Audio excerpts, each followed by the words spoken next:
now tuned in You are now tuned into to the realest show on YouTube with your host, the Angryman. What's good? What's going on, everybody? Welcome to the late night show where we will be delving into a couple of topics that I came across that actually caught my attention. In this episode, we delve into the latest buzz around these three particular figures. First, we discuss the rumors surrounding Little Mama's appearance. Y'all got to see that. That is crazy. You feel me? They're speculating that she is using plastic surgery, botched plastic surgery and skin bleaching. Then we gotta talk about the I don't know what Jay-Z was doing, but Jay-Z had a surprise performance at Tom Brady's Patriots Hall of Fame induction ceremony. I'm getting some backlash from the YouTube short I did about it, so I'm gonna break down my thoughts on why it was weird to me. Then finally, we're gonna explore Fani Willis's fiery speech addressing racism and sexism she's faced amid her involvement in the Trump election interference case. Apparently, she does not like the fact that we keep calling her Fani instead of Fani. So we're going to get into all of that. Make sure you guys hit the like button as you come in. Make sure you hit the Cash App and support the show. You feel me? But we're going to start the show off with a positive thought. The only limit to our realization of tomorrow is our doubts of today, and that is Franklin D. Roosevelt. So, if you're just coming in here, make sure you guys hit the like button. It is totally free. Shout out to my man Mogul Mays, who said, and to think the church was once at the forefront of the black community and its progress, even pivotal in the civil rights movement. Now it rewards the debauchery, sad to say. And the youth know this. Yep. That's why the youth don't go to church like that. You feel what I'm saying? Shout out to Yvette. Yvette said Fanny forever. You got that right, man. Shout out to my man Spencer for being a sponsor of the show. Just so you know, anybody that drops 50 or more will be a sponsor of the show. That's that BINO energy. You consider that BINO energy. You feel what I'm saying? So the first thing we got to talk about, Little Mama. We got to talk about Little Mama. I'm going to pull up the photos so you guys can get an idea of what I'm talking about. Usually I wouldn't talk about a topic like this, but due to the fact of how ridiculous it is, I got to talk about it. So Little Mama has been the subject of social media speculation after photos from last year's BET Awards resurfaced, leading to rumors about potential facial surgery and skin bleaching. Now, why she would need to bleach her skin, I have absolutely no idea. She was already light-skinned. She was already high yellow. So I don't even understand why she would do that. But they've been comparing the old photos to her latest photos. You feel what I'm saying? And in the photos, you can tell she's done something to her face. You can also tell it's possible she might be bleaching her skin, or maybe it was just the makeup. Maybe it was just the makeup. You feel what I'm saying? I'm pretty sure y'all know who Little Mama is. The funniest thing about it is, ever since she had that little slip up where she got on stage with Jay-Z and Alicia Keys, she kind of been laying low, hiding in the cut or whatever. But here's the photos, right? So let me see. Let me open up this photo. I'll open up that photo. All right, so here's a photo of her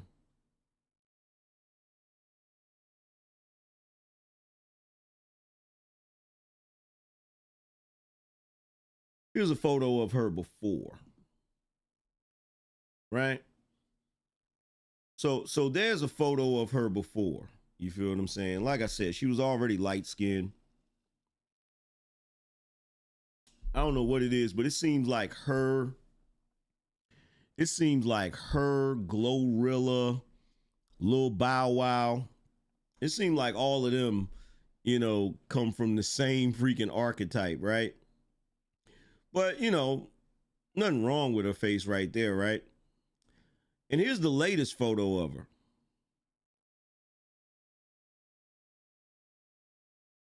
Yeah.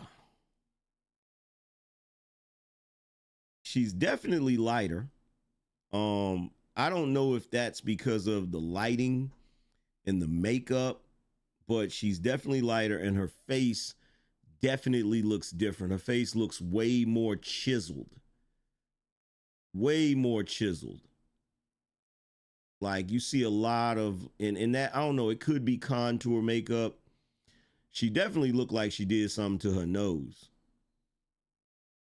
She definitely looked like she did something to her nose, right? Um, in my humble opinion, right? I feel like there is something going on in the community that nobody really wants to address, right? The thing that I believe that's going on in the community is what's the best way for me to say this without, you know, pissing off too many people? I don't know if y'all have noticed, but the way women are doing their makeup now and the surgeries they're getting, a lot of these women are starting to look really masculine.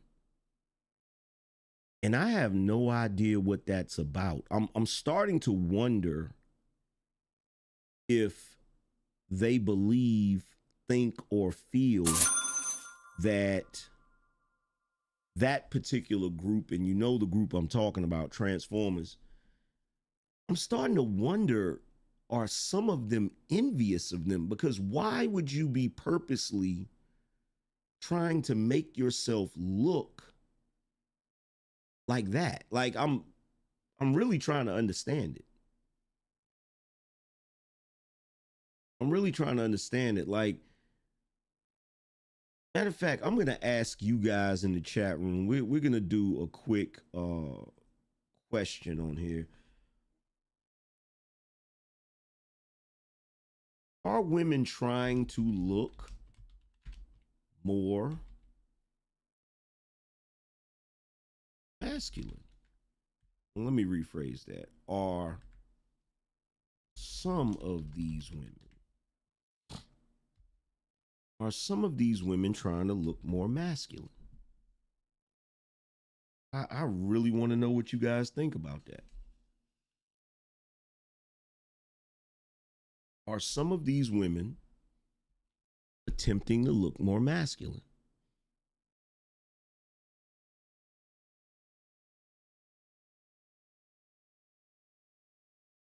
I guess the even better question is why? Why? Is it a trend?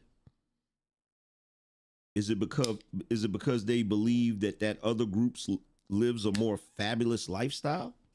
Are they competing with them?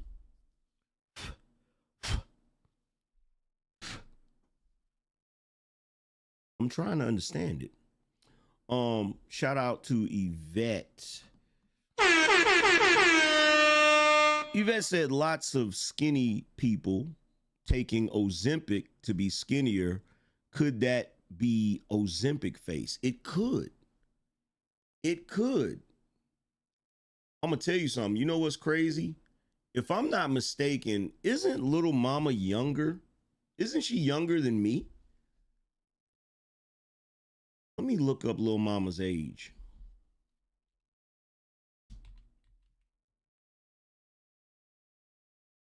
She's 34. She's 34. She's 11 years younger than me. That's crazy. Yo, I don't know if anybody has noticed this. I may have mentioned it one time before. Have you noticed that a lot of the younger folks are looking older than the older folks? Have you noticed that most of the Gen Xers still look fairly young? You have Gen Xers that are pushing 50, and they still look like they're in their 30s. Some even look like they're in their 20s. Meanwhile, you got folks in their 20s and their 30s that belong to the millennial generation or the Gen Z generation that are actually looking significantly older. Like, it's hilarious to me because folks love to come to my channel, and if I don't dye my beard, if I let the gray set in, if I let the salt and pepper set in, people will be like, "Huh, you old, Angry Man, you old." And I'm like, bruh, I don't even look old. I don't, because think about it like this. If I looked old based on my facial features, you wouldn't be so shocked whenever I dye my beard. Like, dyeing my beard would not make my facial features look younger, in my opinion, right? But you got a lot of these younger folks, they don't have gray hair, but they just look older. And I gotta wonder, is that the stress of life? Is that I even sometimes take it to the biblical thing. Is there anything in the Bible that talks about young people being punished when they don't respect their elders? Because I'm starting to wonder, is it some sort of curse? Like, is it some sort of thing where it's like, okay, you don't want to respect the people that came before you, so we're gonna make you look older than them? You feel what I'm saying?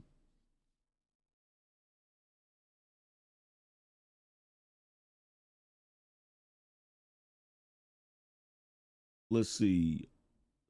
Mickey Knox said Gen X 48, 6-pack and still running high fours in the 40-yarder, but I'm black, we don't crack. Yeah, black don't crack, but it swell up. It don't crack, but it definitely swells up. You feel what I'm saying?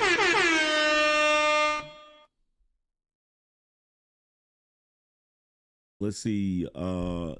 ESS Munchie said, my grandma always said the young are getting weaker but wiser. I agree with the weaker part, but I'm not so certain about the wiser part. I'm not so sure about that.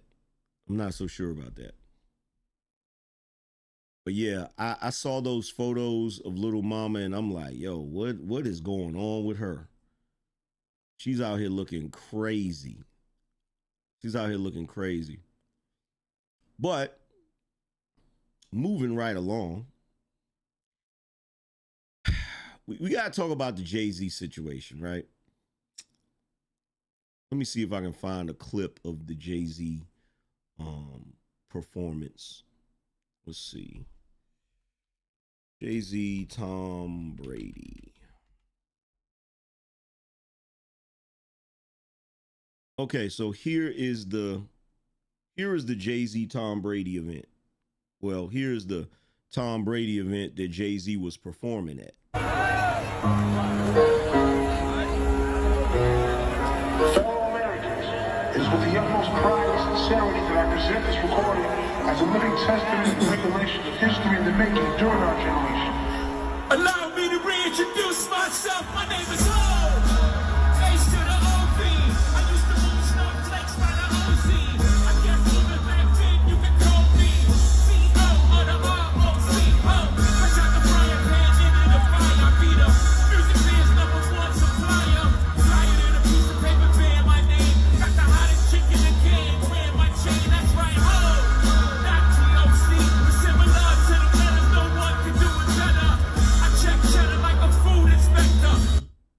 Now, I gave some commentary on this, right? And shout out to D-Prez. D-Prez said, he said, AM in the AM, appreciate it. Shout out to James. James said she looked like she ain't got nobody to tell her girl stop. Yeah. So, first of all, now this is what my commentary was on it. Let me pull up my commentary on it. There's a lot of people that did not agree with my viewpoint, which really got on my nerves. I'm not even gonna front, because to me, I felt like there was something strange about it, right? But this is what I had to say about it. BINO Nation, I just saw something that is bothering me. So I suppose Tom Brady got inducted into the Hall of Fame. I don't know what the event was, but Jay-Z was performing public service announcement.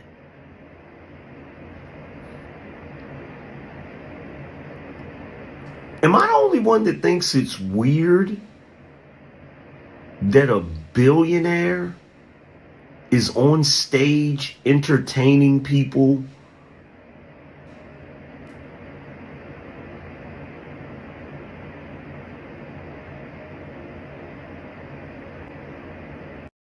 So, that was my thought. I did not complete my thought. I just wanted to see what the audience reaction was. Now, even though I was addressing the BINO Nation, a lot of people that responded, I know were not BINO Nation. But here's some of the things they had to say. Let's see. Black Jesus said they're actually friends, and I'm sure Tom paid Jay handsomely for the historic moment. Okay, I don't know how you can pay a billionaire handsomely. That makes absolutely no sense to me, right? Let's see. Damon Watson said, isn't performing on stage and entertaining his job? At this point, no. At this point, no. That's not his job anymore. When was the last time Jay-Z put out an album? Right?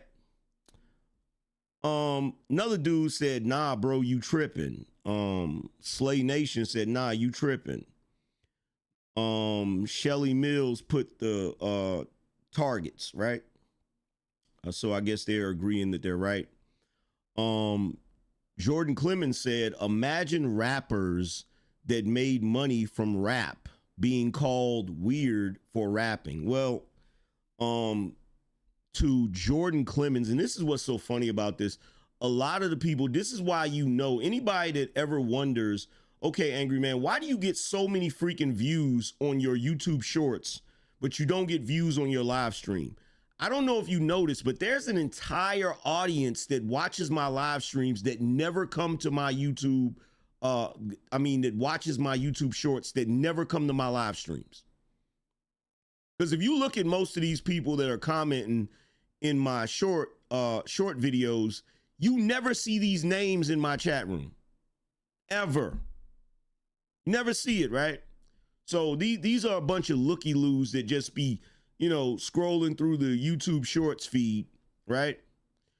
But, you know, he's like, imagine rappers that made money from rap being called weird for rapping. Well, first and foremost, Jay-Z did not make the bulk of his money from rapping.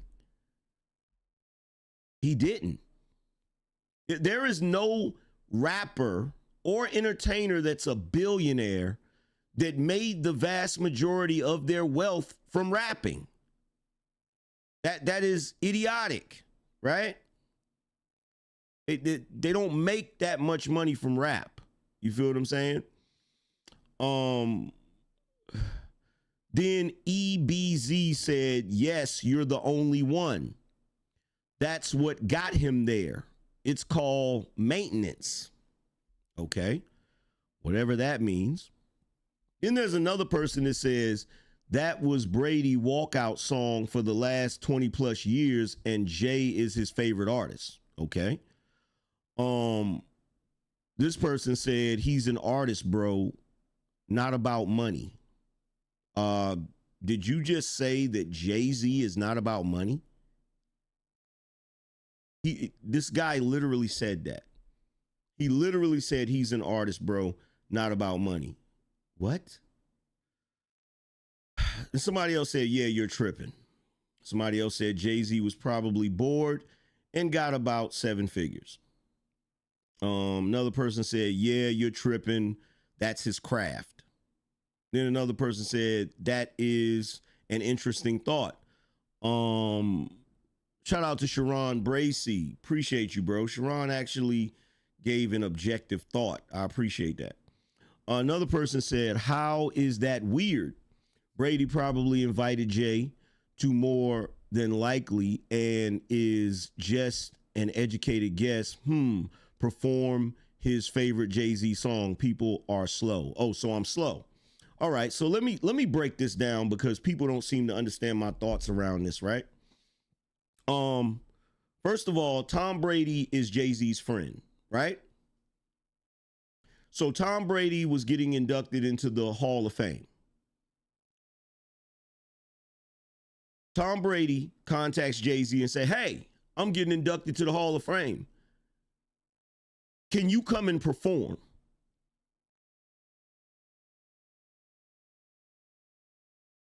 Does anybody understand why this is weird to me? Does anybody? Press 1 in the chat room if you think this is weird or if y'all think I'm just reaching. And then I'll give you my thoughts, and then after I give you my thoughts, we'll see if your opinion is still the same.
J. Dion Matthews said, why so angry though? What am I angry about?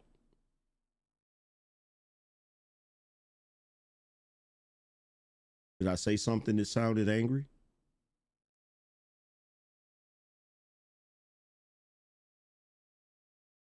Here's a thought, because it's no longer original and it's definitely not funny anymore.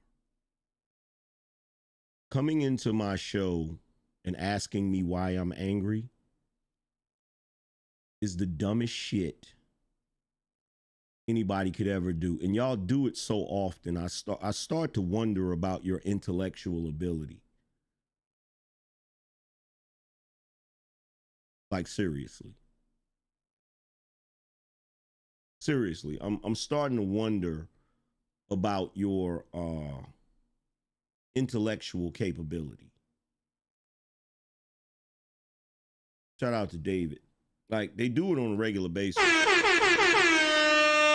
They come in here and they see the name Angryman and they're like, why are you so angry? Bruh, it's a name. It's a name. That's like if you met Freeway Ricky Ross and you asked him, so why you always driving on the freeway? Or if you met Tiny Zeus Lester, the dude that played Debo in Friday, may he rest in peace. Like if you meet him and ask him, why are you so tiny? Like it's a nickname, bro. It's not that serious. But it's funny to me how you cornballs think that's clever when you come over to the show. Well, why are you so angry? But anyway, giving my thoughts on the Jay-Z thing, and the reason why I feel like it was weird, there's a couple of reasons why I felt like it was weird, right? The first reason why I felt like it was weird is the obvious, right? Tom Brady was being inducted into the Hall of Fame as a New England Patriot. Jay-Z is from Brooklyn, New York. Where are my NFL football fans? Where are my NFL football fans? I mean, it's not that serious unless you're a diehard NFL fan.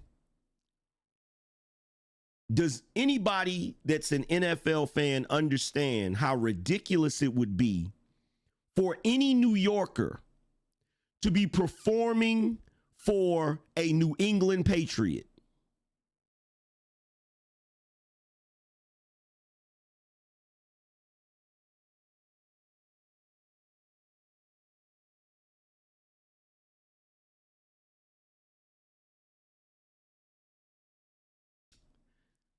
That's number one.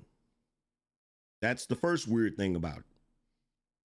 The second weird thing about it is the vast majority of the people in the audience didn't even care that he was there.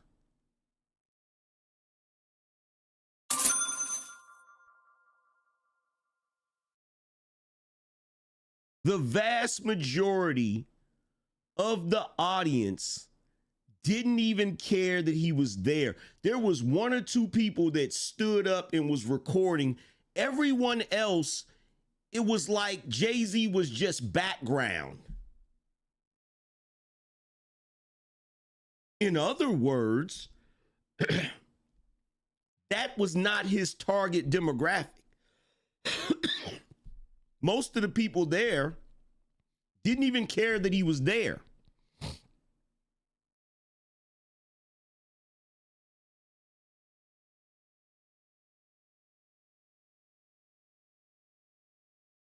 So there's that, right?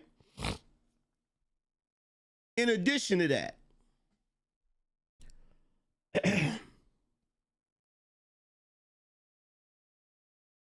I know that the majority of the people that are in my chat room, that are in my comment section saying, hey, Angry Man, you tripping on this one. He's a rapper. That's what he's supposed to do. Let's be clear about something. Lil Baby is a rapper. Da Baby is a rapper. J. Cole is a rapper. Kendrick Lamar is a rapper. Jay-Z is an icon. Jay-Z is a philanthropist. Jay-Z has so many things under his belt that eclipse his rap career.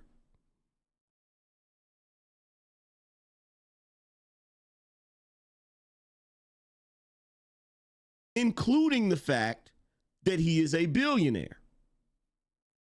Now, the reason why it's weird to me is because if he were doing a concert, I'm like, okay, cool. It's a concert. But for Tom Brady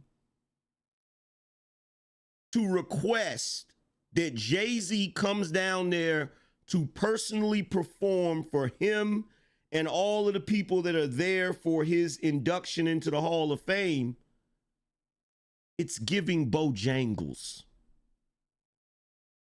A lot of the people that were there sitting back, halfway ignoring Jay-Z performing for them, don't even have Jay-Z's net worth. See, the reason why I got to bring this up is because all of you need to grows in the chat room do not understand that once you become a billionaire, you have a certain level of prestige. There's a certain level of dignity that's supposed to come with that. And it's funny that y'all don't get that or understand that.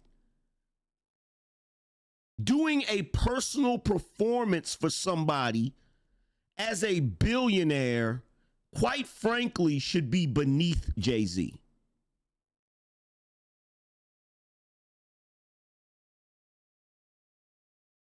And I'm not surprised that the niggas in the comment section don't get that or understand that. Okay?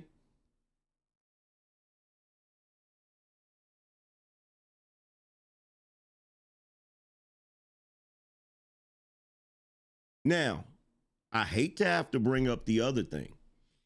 Because people are going to act like I don't know what I'm talking about, right? Let me ask y'all a question.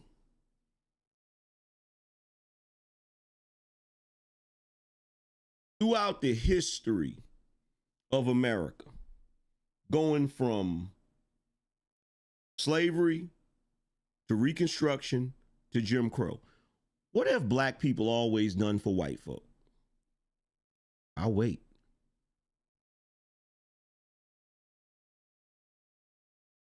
I'll wait. I'll wait.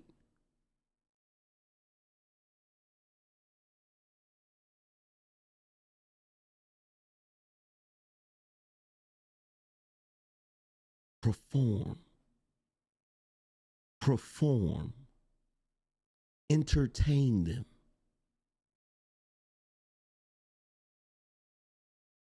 Hey, Jay-Z, I know we're friends. Remember the scene.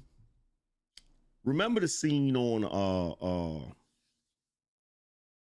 remember the scene on The Sopranos when Tony and Carmela's friends, Artie, who was the restaurant owner, and his wife were having financial troubles. Carmela was giving having an event at her house. And so to help them out, she asked them to cater the event. You know, they had lost their restaurant or whatever from a fire or whatever, right? And they was waiting on the insurance money to pay. And Carmela and Artie's wife were really close friends. And so they're planning the event and they're happy about it and all of that shit, right? And during the event, Carmela's there, she's dressed all nice or whatever. And because Artie and his wife are there catering the event, Artie's wife was giving out hors d'oeuvres or whatever. And there's a moment where Carmela looks over at her and does like this.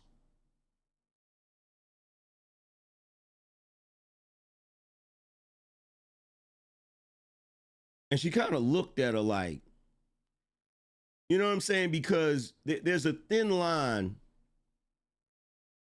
There's a thin line there. And only people that know, right? So it's like, I'm your friend, but you're beckoning me like I'm the help. You're beckoning me like I'm beneath you.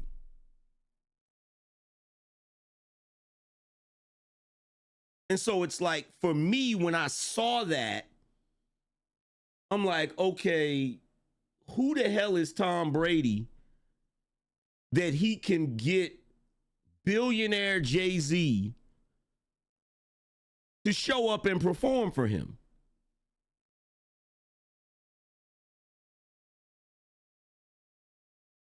And I know what y'all gonna say. He's Tom Brady. I don't care. I don't care, bro.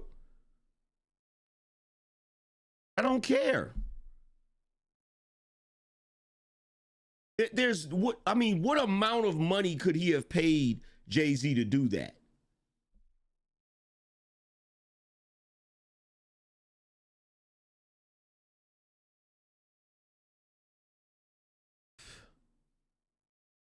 Like, I'm trying to think of the best analogy for it.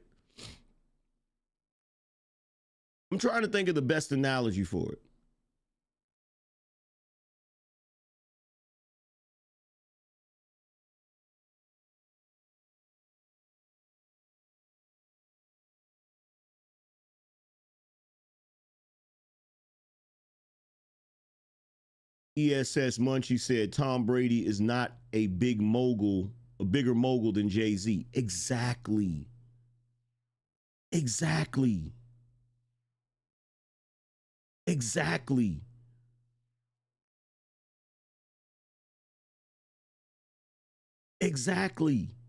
So in my humble opinion, right?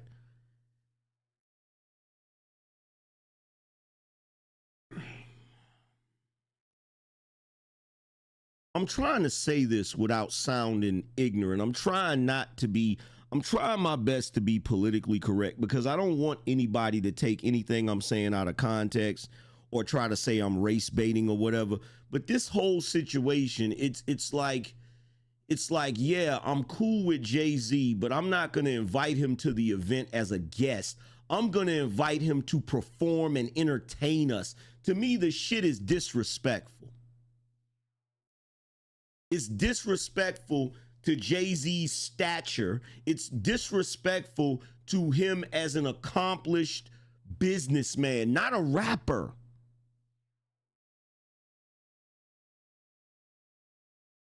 Like, there's levels, right? There's levels to business, right? And in my opinion, it's just like when you look at Jeezy right now. I don't look at Jeezy as a rapper anymore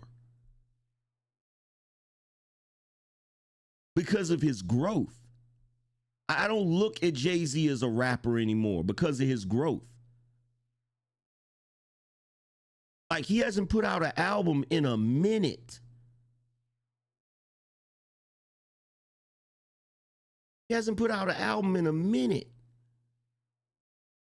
And everybody's treating me like I'm being weird. I'm not being weird. It does not make sense to me. Shout out to Chris. He said, here you go, Unc. Appreciate you. $50 boss up. Stack up and match up. Like, it's weird to me. And then what makes it worse, like the other reason why I said it's, in my opinion, it's beneath him, is because he goes there and most of the people that are there, let's just be frank, most of the people that are there are not from the culture. So they didn't even appreciate the fact that he was there. Like Tom Brady appreciated the fact that he was there. So I guess there's that.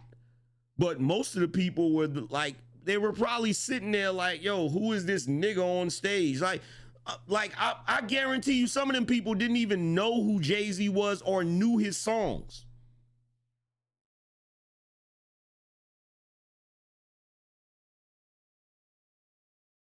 And there's my point right there. There's my point right there.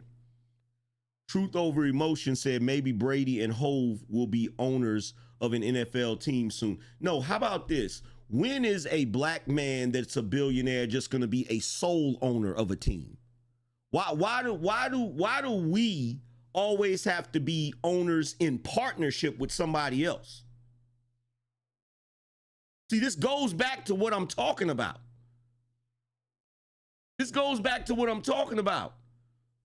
Like, you got all these Negroes that claim they're defending the culture, but when they see something like this that is culturally wrong, they don't say anything.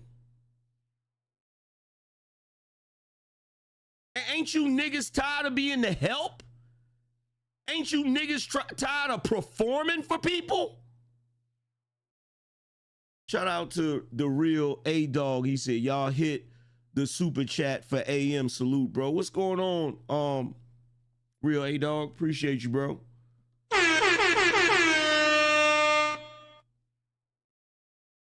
Like, where's your dignity?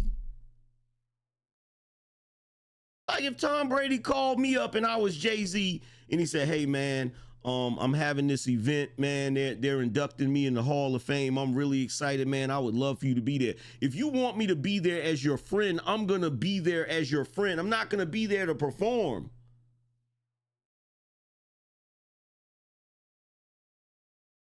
It's like, hey, bro, since you're here, we got a microphone. Can you go up there and spit a few bars? No. No. No. No. It's like, yo, I remember hearing Chris Rock say this, right? And Chris Rock was on an episode of Comedians in Cars Getting Coffee. That's Jerry Seinfeld's show, right?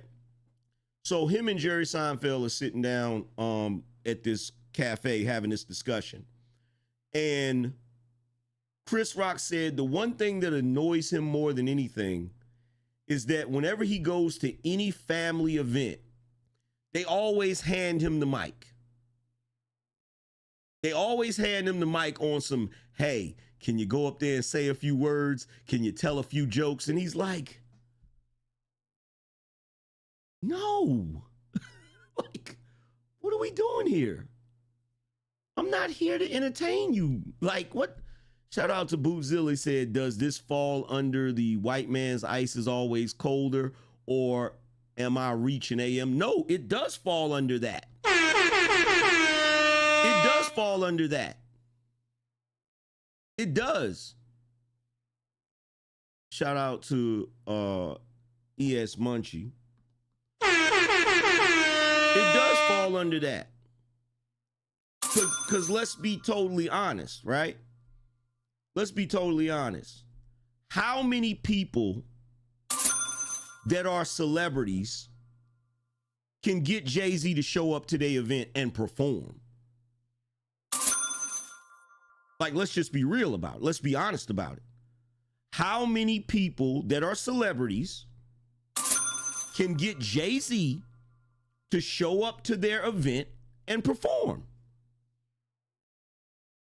I guarantee you, if it was anybody else, Jay-Z would be like, nah. Especially if he did it for free. Especially if he did it for free, because we all know Jay-Z don't do nothing for free.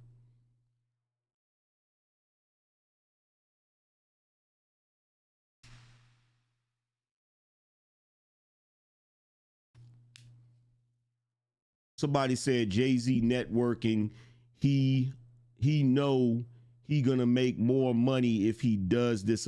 Oh my God. So your idea of networking is, bruh,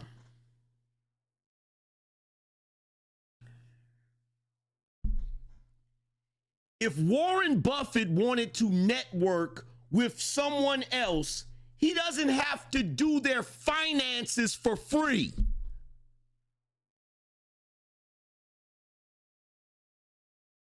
What are we talking about here?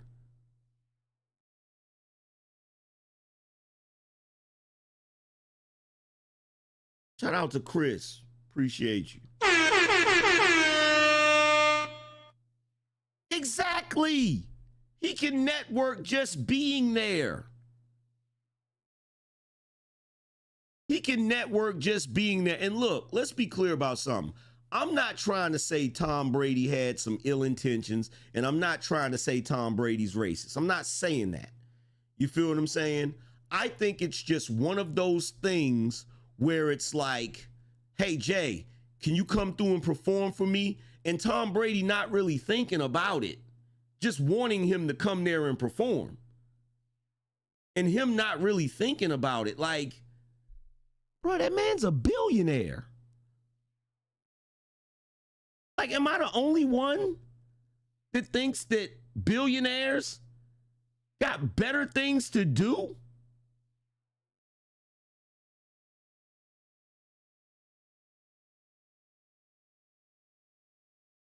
That's like if I was friends with Steve Jobs and I called him up one day and said, "Hey, Steve, man, look, I don't know what's going on with my computer, bro. Can you come through and troubleshoot it?" Like, what? What? What? You're friends with Bill Gates and you call up Bill Gates and say, "Hey, bro, yeah, man, I don't know what's going on with Microsoft. It's tripping, bro. You think you could swing by the house and take a look at it for me?" Like, what? Like, no. So raising the argument that Jay-Z started out as a rapper is not relevant. That's not relevant. It's not relevant. Like, just because of where you started doesn't mean like, oh my God, bruh. You know what? I have an example. I actually have an example. Do you remember on Goodfellas when they were in the bar and the one gangster had came home from prison, and the last time he was out, Tommy was still a kid, and he used to shine people's shoes, right? And so he started cracking jokes about him shining shoes. And Tommy said, "Hey man, look, I don't know if you heard or not, but I don't shine shoes no more." He's like, "Hey man, come on, I'm just breaking your balls, man. We just having a good time here, right? Now go home and get your fucking shine box." Like, bruh, as a man, you're supposed to feel some type of way. I don't care if Jay-Z made money in rap. He's no longer just a rapper. He's no longer just a rapper. Shout out to Chris. You see how mad Tommy got?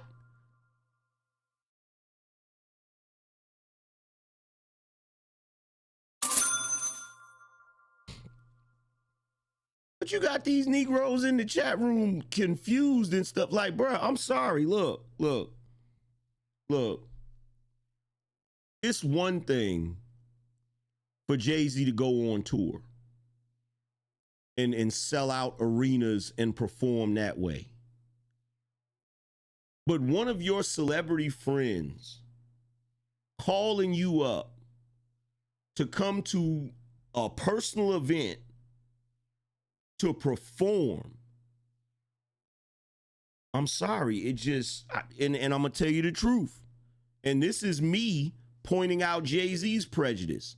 I don't think he would have done that for a nigga. Like, I'm just keeping it real.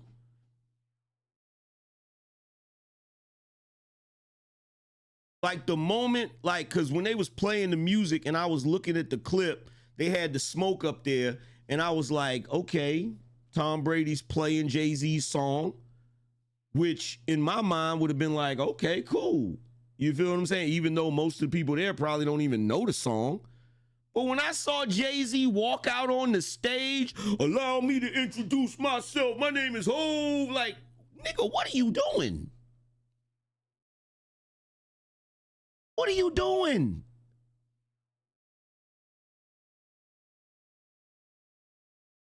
What are you doing?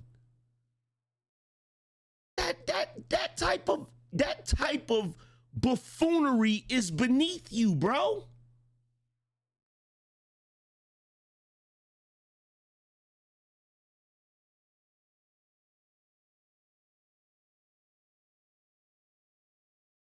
But everybody wants to, everybody in that comment section want to look at me like I'm wrong. I'm like, okay, you know what? I'm not tripping about it.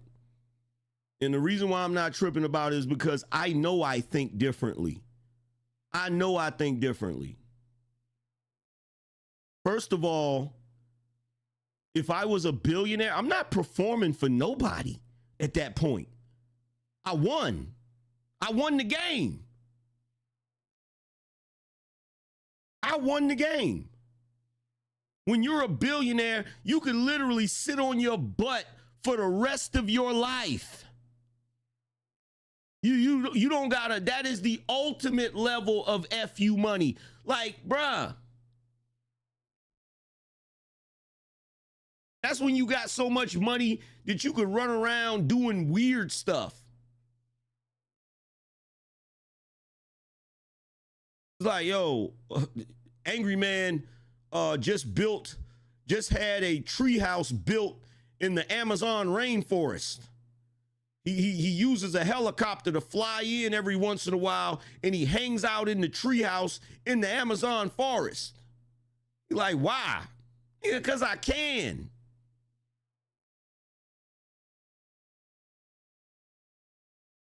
Because I can.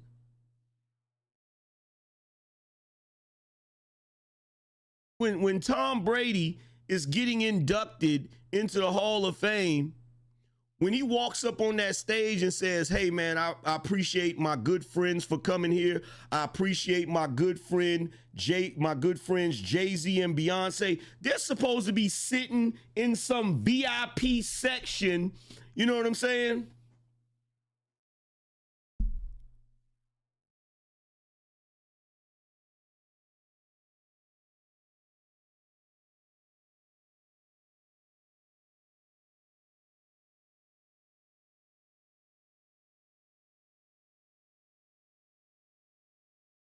How many other billionaires do that? Like, how many other billionaires do that?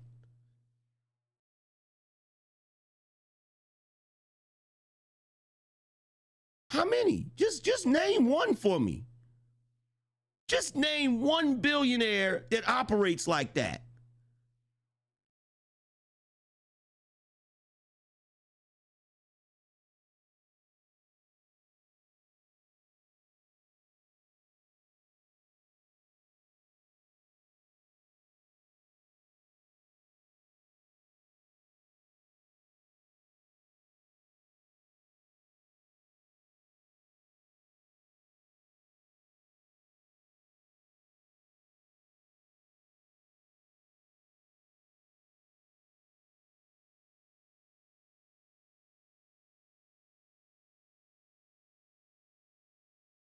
Joe said, enough. This is way too black. Now, see, let me tell you something, Joe.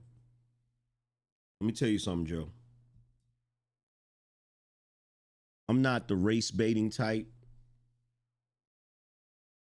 And I'm not the type to look for racism in everything. Everybody knows that about me. But I'm going to tell you one thing that I don't like. For the vast majority of my life, up until recently, everything has been white. So I don't know if you realize it or not, but coming into a black man show while he's talking about something that's black and saying this is way too black, your bullshit is showing, bruh. I'm gonna need you to relax. It's okay for black people to talk about black topics. If it's making you uncomfortable, you need to take a long, hard look in the fucking mirror. Because I don't get uncomfortable when white people talk about white issues. I don't.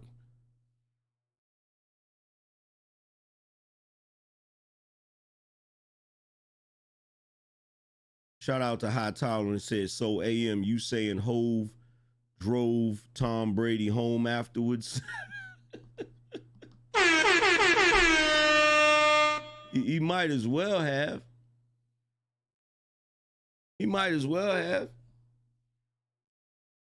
Like, is that what you is that what you work that hard to do?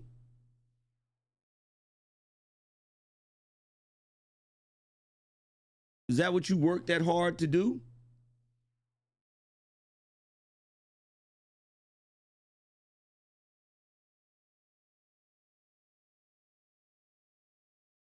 To be pigeonholed?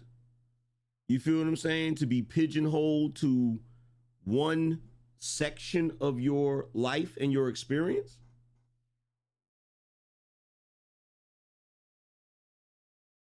In fact, I remember Jay-Z saying in a song, he said, niggas keep asking for the old Jay-Z. They want to hear the old me. Go listen to my old songs. Basically letting niggas know, like, I'm not going to rap like I rapped on Reasonable Doubt. If you want to hear that, go listen to Reasonable Doubt. But here you are, billionaire Jay-Z, with all sorts of business endeavors that have absolutely nothing to do with rap, on a stage performing a very old song. That song was on what? The Blueprint 2?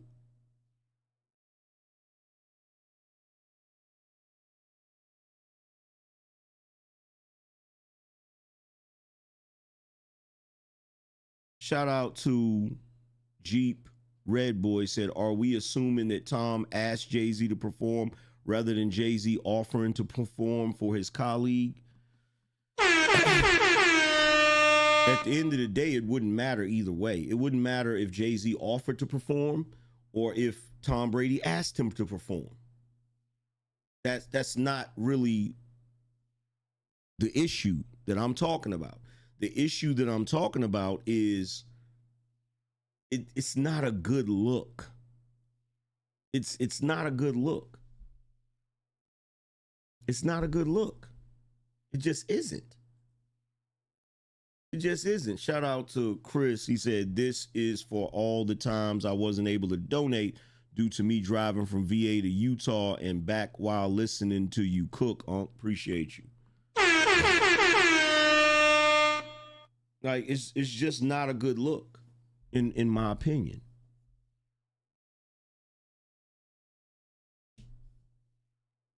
And I can't understand why people you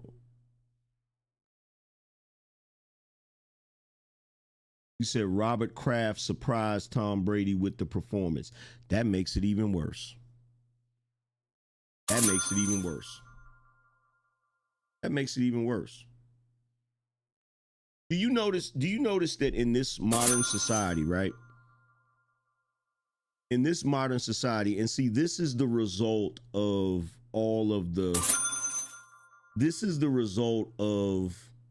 black people making a big deal out of stuff that's not a big deal.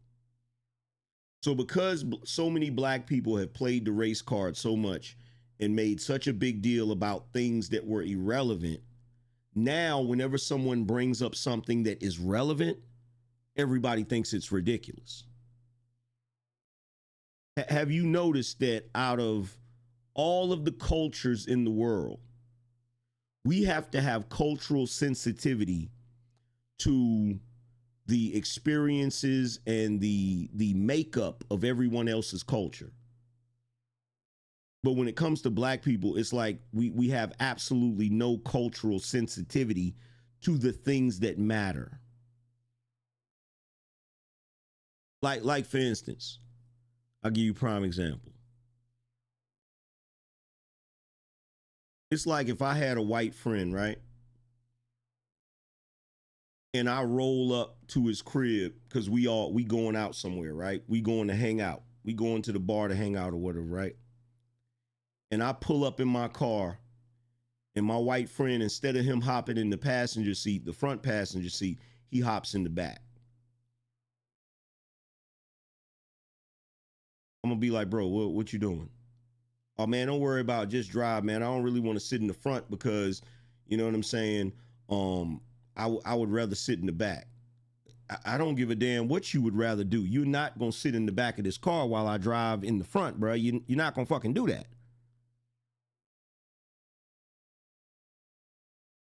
He might not be mindful of it, but I'm mindful of it.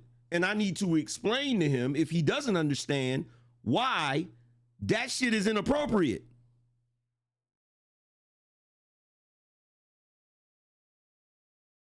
It's inappropriate, bruh.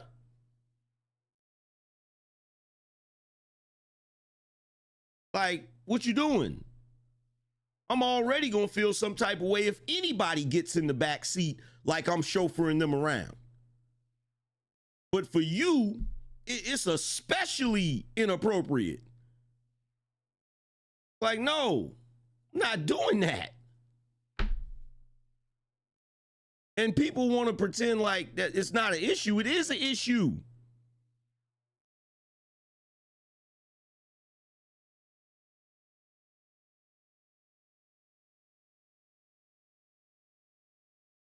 And y'all know how I am, right? Like I said, I don't race bait, but there's certain things that culturally I don't believe should be going on. Like, I personally, because of the history of it, I don't think there should be a single black person on this planet that learns how to tap dance. Period. I don't care if you want to say, but it's an art form and, you know, when people are really good at it, I don't care. The history surrounding that shit is horrible. No. There isn't a single black person that should be tap dancing for whatever reason.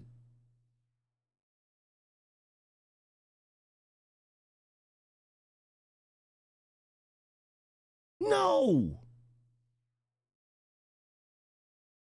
And it's not even about assuming racism or perpetuating racial differences. It's not that. It's a cultural thing. It's a cultural thing. It's something that has a negative connotation to it. So as a culture, you don't want to perpetuate that negative stereotype. In addition to other non-black people, you don't want to participate in perpetuating that negative stereotype.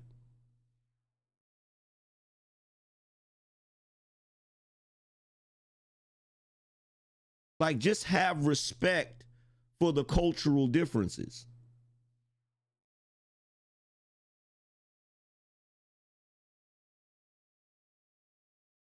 Now, for the people that are non-black in this country that live today, you may not have engaged in that crap back in the day, but you have to be mindful that it exists.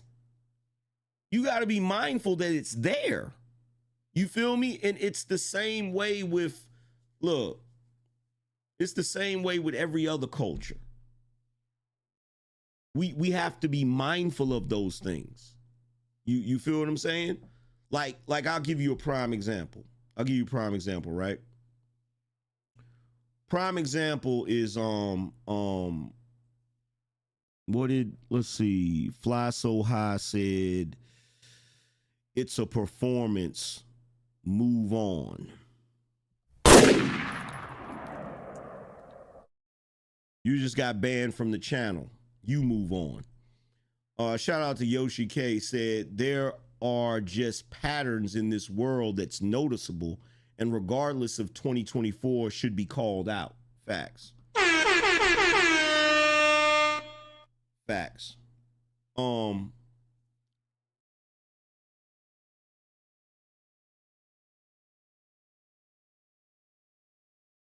Like, for instance, if you're having a conversation with an Asian guy, right? If you're having a conversation with an Asian guy and it's an Asian guy that was born in America, has lived in America his whole life, he doesn't have a Asian accent, he has an American accent. You know what I'm saying? If you're wondering what his ethnic background is, you should just ask him. You should just say, hey, if you don't mind me asking, what's your ethnic background? Instead of just assuming, right? Because it could be a Korean guy, and for you to assume that he's Chinese is culturally inappropriate.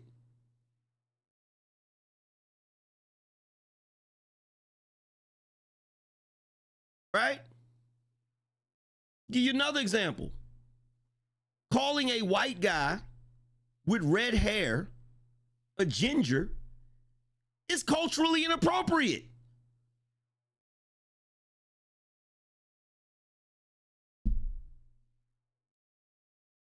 You feel what I'm saying?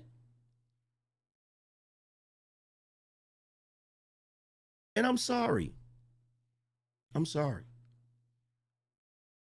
But a white guy asking his black friend, who is a billionaire,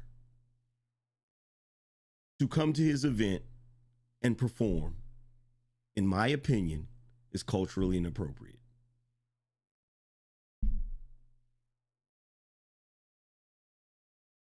I'm sorry. The reason why I feel that it's culturally inappropriate is because if he started out as a rapper years ago, but he has since elevated himself numerous levels to all sorts of other business, the reason why it's culturally inappropriate is because it gives credence to the theory that no matter what you accomplish, you're always a nigga. And one of the stereotypes of a nigga is performing, entertaining white people. I'm just keeping it real. I'm just keeping it real. Shout out to Dark Power.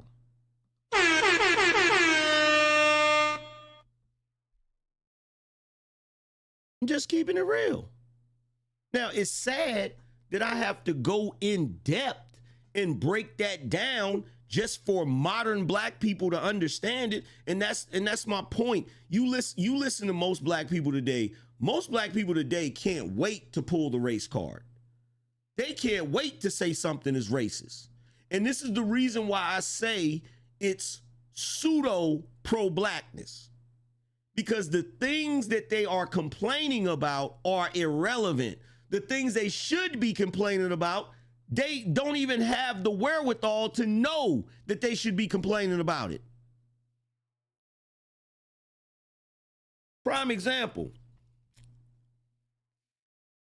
Everybody's mad at Drake, who has a black father, so he's black based upon the rules of patriarchy.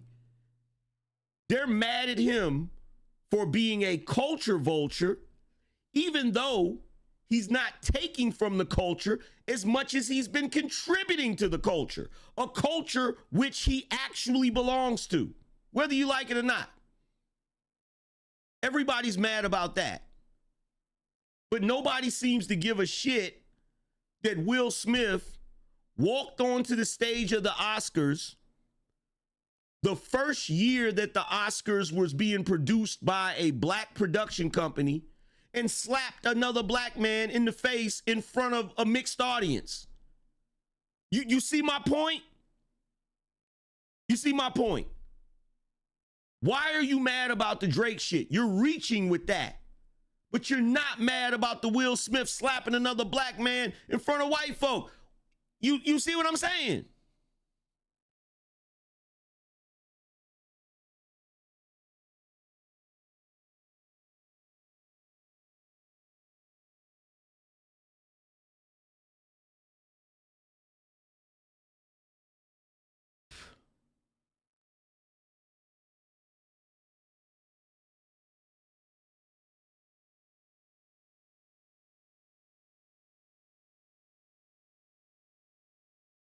That's why I get so annoyed when I see, I get so annoyed when I see organizations like Black Lives Matter. When I see people on TV like Joy Reid, Al Sharpton, all of these individuals. You got Al Sharpton and Joy Reid going at I forget the congressman's name, but they're going at this brother because he said the word Jim Crow. Because he said the word Jim Crow.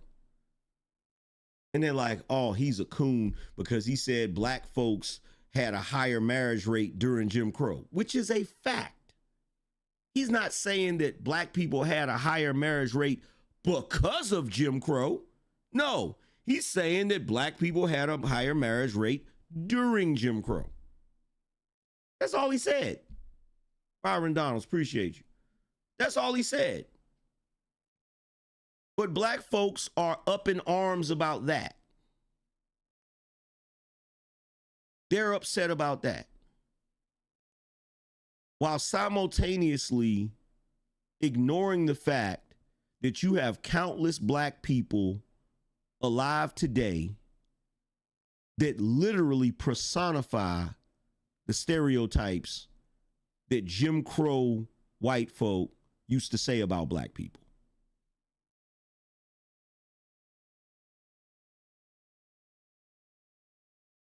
So you're mad about a black man using Jim Crow as a point of reference for a particular time period where black people had a higher marriage rate, but you're not mad at the black people today that are perpetuating the negative stereotypes that used to be lies, but are now made to be true because of their behavior.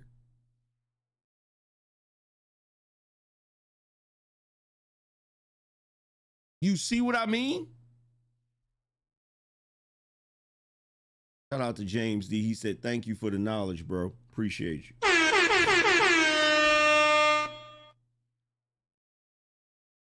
Like, it's mind-boggling when you think about it. It's mind-boggling when you think about it.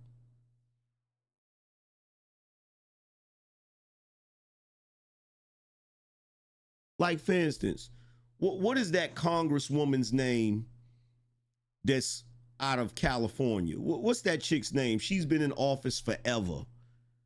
And I can't remember her name. She's been in office forever. Y'all know who I'm talking about.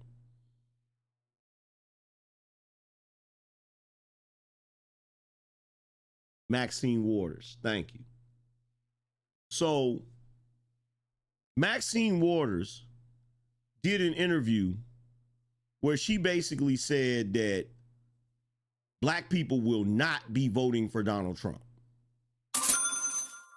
Right?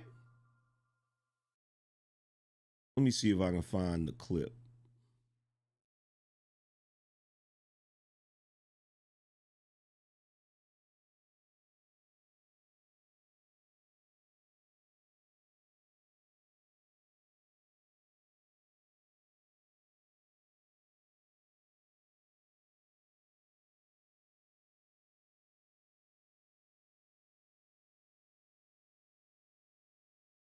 Right here.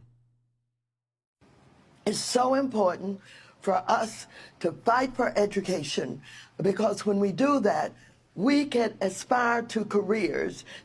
That's not the clip. That's not the clip. Where's the clip? Maxine Waters, Donald Trump.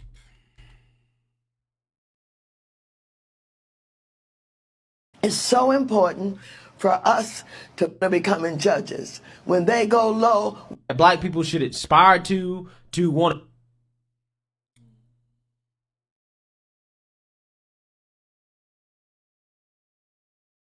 Now, I've seen this clip popping up all the time. Now, all of a sudden, it ain't there.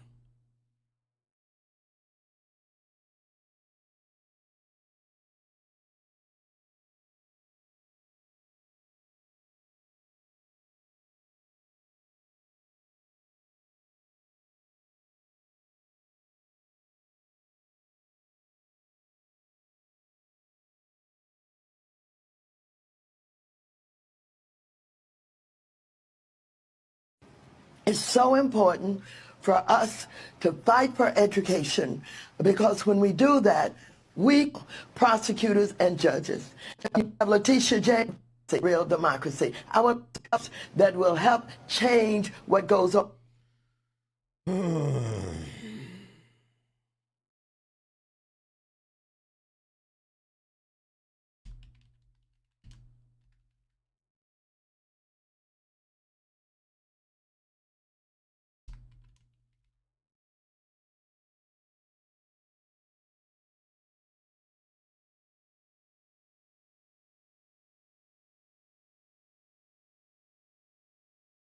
Okay, here we go. Aspire to career.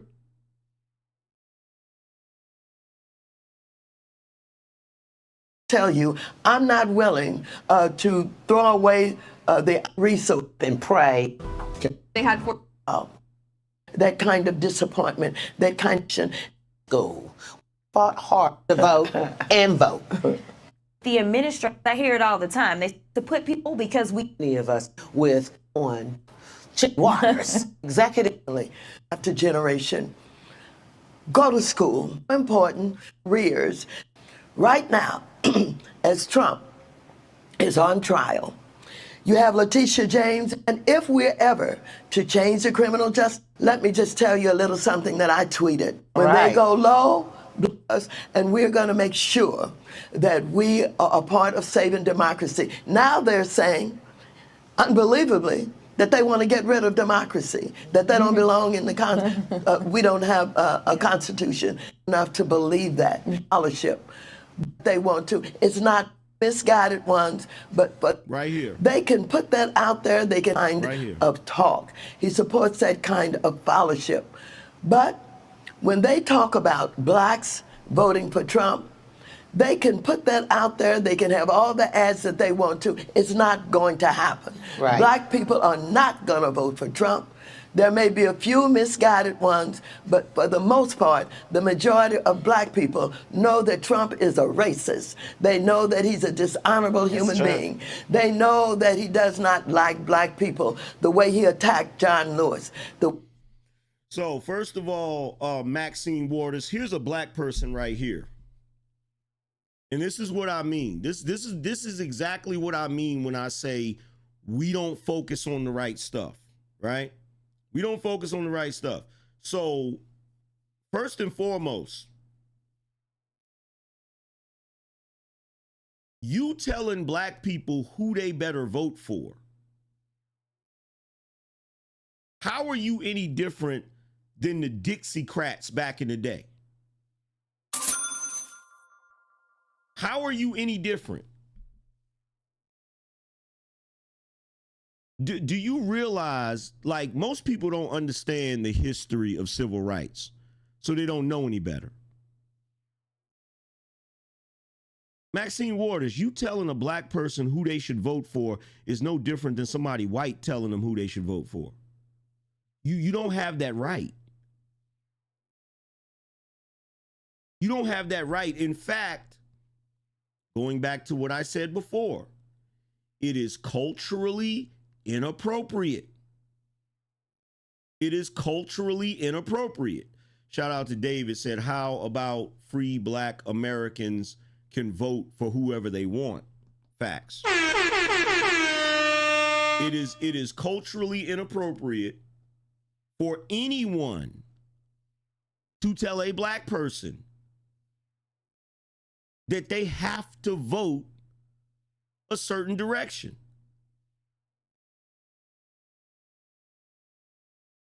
And see, the issue is we never want to delve into the culturally inappropriate things. We never want to really talk about that because there's a lot of culturally inappropriate things. Prime example, when we get to this Fani Willis issue, there are a lot of women in our culture that are using certain language and using certain talking points in order to levy the same level of oppression on black men that we've historically seen. And guess what? It's culturally inappropriate. It's culturally inappropriate.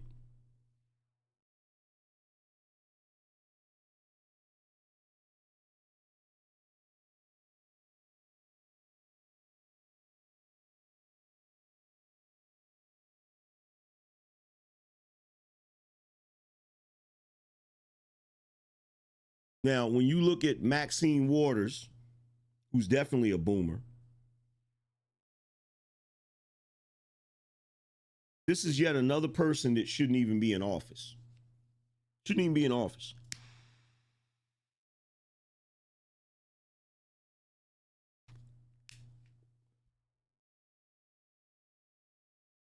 Shouldn't even be in office.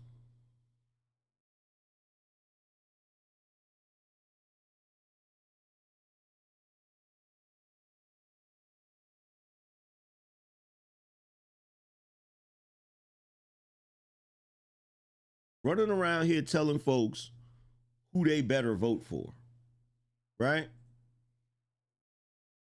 Shout out to High Tolerance said, my ex voted straight dim ticket in the local election based off of her girlfriend was voting for. She said didn't have time to do her homework, shaking my head. That's crazy. That's crazy. That's crazy.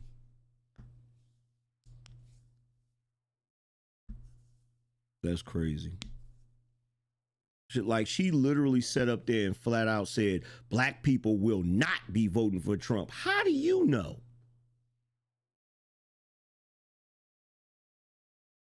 How do you know? Shout out to Jeep Red Boy. How do you know? How do you know who's going to be voting for who? It ain't up to you. It's up to each individual to decide who they gonna vote for.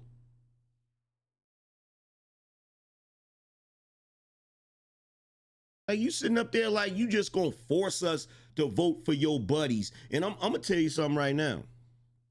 It's funny because it's projection. Anytime you see black politicians that are cool with Trump and support Trump, you got the black Democrats running around here talking about some, they sellouts and they coons and this, that, third. No, y'all are the real sellouts. Y'all are the real coons. Because last time I checked, black Republicans, black conservatives, they don't try to force you to do anything. They merely make the argument, and then the choice is up to you. The decision is up to you. The only people I see trying to force a narrative down somebody's throat, the only people I see trying to push this agenda of race loyalty and you better vote left and you better vote Democrat is black Democrats and white Democrats. I don't see nobody else doing that.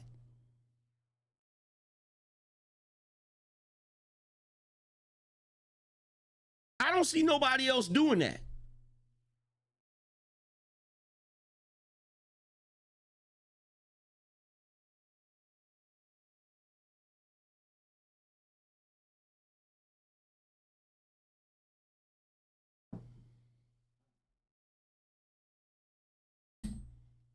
I don't see nobody else doing that.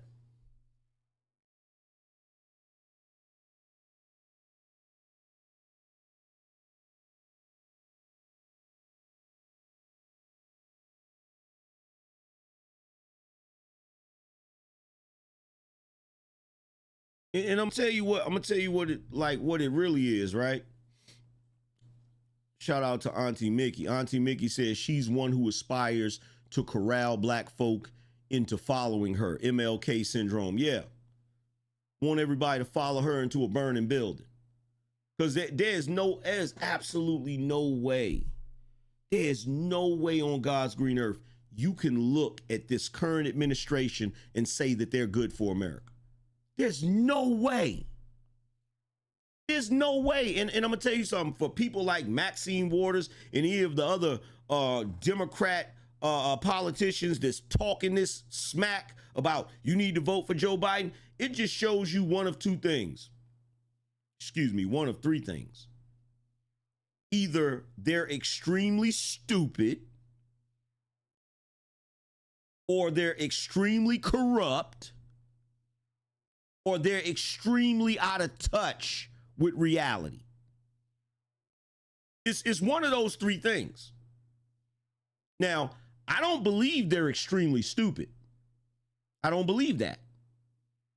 Because you have to be intelligent to be that full of shit. You have to be, right?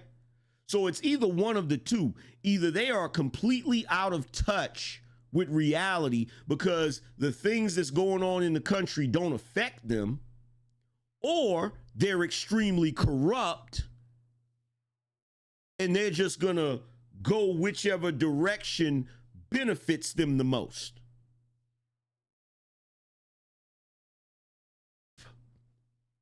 But one thing's for certain, when I see Maxine Waters, the first thing I think about is, lady, ma'am, are you okay? You should be somewhere enjoying your grandchildren, you know what I'm saying? Reading them stories and knitting sweaters and all of that. The biggest problem we have in this country is we got too many old folks running this country, bruh. Affecting policy that they're not even gonna have to deal with, because by the time it takes full effect, they're not even gonna be here. They are literally placing a steaming pile of crap in our lap that we're gonna have to deal with, and they ain't even gonna be here to deal with it.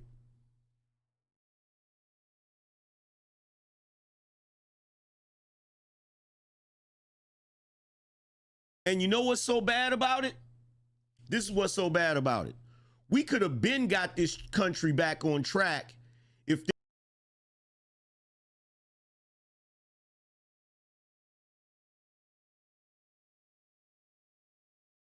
press 1 if y'all can hear me.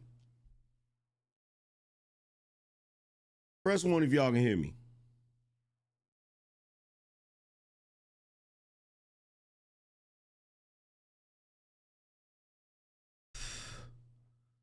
Like I was saying, what's going to end up happening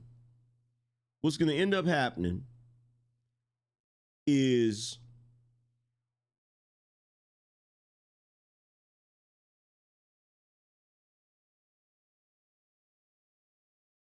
by the time the boomers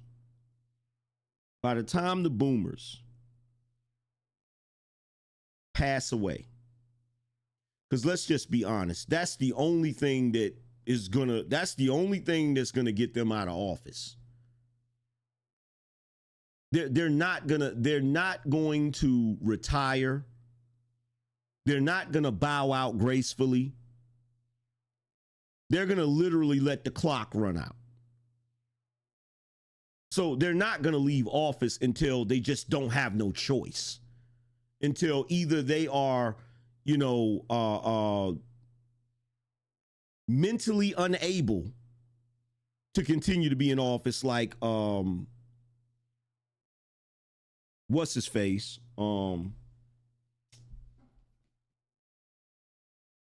Mitch McConnell, right? Or they pass away. Now, the sad part about that is by the time that happens, the people that are going to go into office after the boomers are going to be these Gen Zs that are all messed up in the head. These Gen Zs that don't have no traditional values, and they're just lost because the colleges have taught them a bunch of scribble scrabble. That's the only way I can, that's the only thing that I can, that's the only term I can use to describe it. It's scribble scrabble. And if you think I'm lying, go look at the clips of the guy, I can't think of his name, but he goes to colleges and he speaks at colleges. He'll be outside under a tent and he'll say college is a scam. And then the freaking college students will come up to have a conversation with him, and he'll start asking the college students questions. And then just listen to their answers. If you listen to, if you watch, I can't remember his name. For nothing in this world. But if you just watch those clips, when he asks these college students questions, right? Charlie Kirk. Charlie Kirk. Charlie Kirk will go to these colleges and he'll say college is a scam. And the students will roll up like Yosemite Sam, mad as hell. What do you mean college is a scam? Like they'll roll up mad as hell, right? And so he'll start asking them questions. Just go listen to their answers. Just go listen to their answers. The average college student today lives in a fucking fantasy world. They don't live in the real world. The colleges are teaching them BS. They don't live in the real world, bruh. They don't. They don't have a clue. They don't have a clue. And what you got to recognize and realize is that there is a portion of them that are going to become city council people, mayors, governors, senators, Congress people, and God forbid, a president. People that do not have no foundation in reality. Charlie Kirk asked a couple of women, he said, define what a woman is. And she said, that's a stupid question.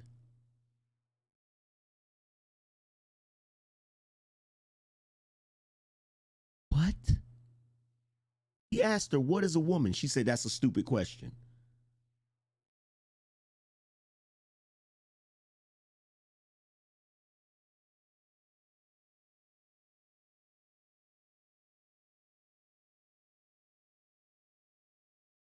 One guy asked Charlie Kirk, he said, what's your qualifications to talk about this?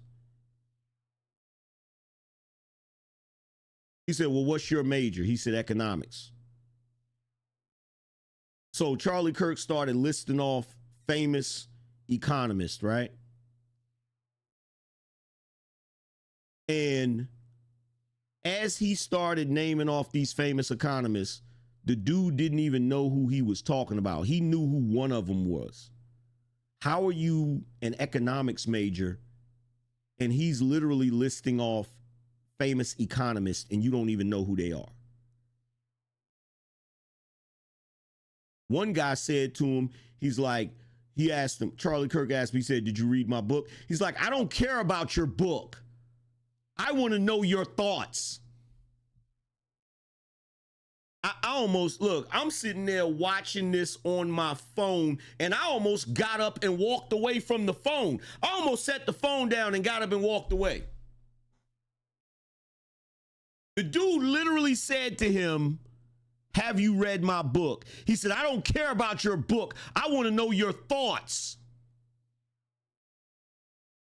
I said, what?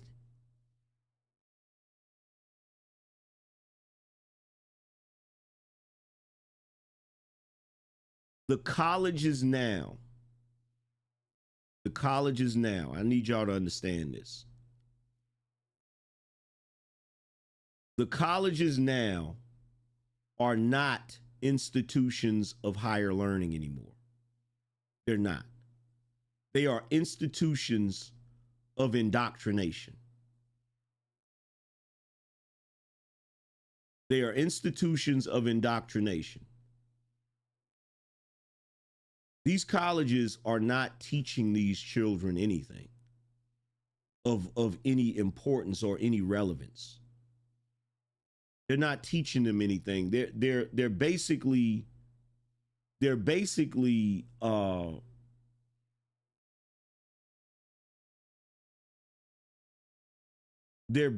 destroying their ability to function in the real world.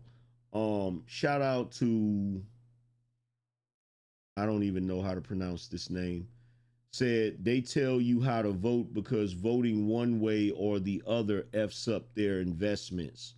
Other than that, they give two shits about the marginalized. Yeah.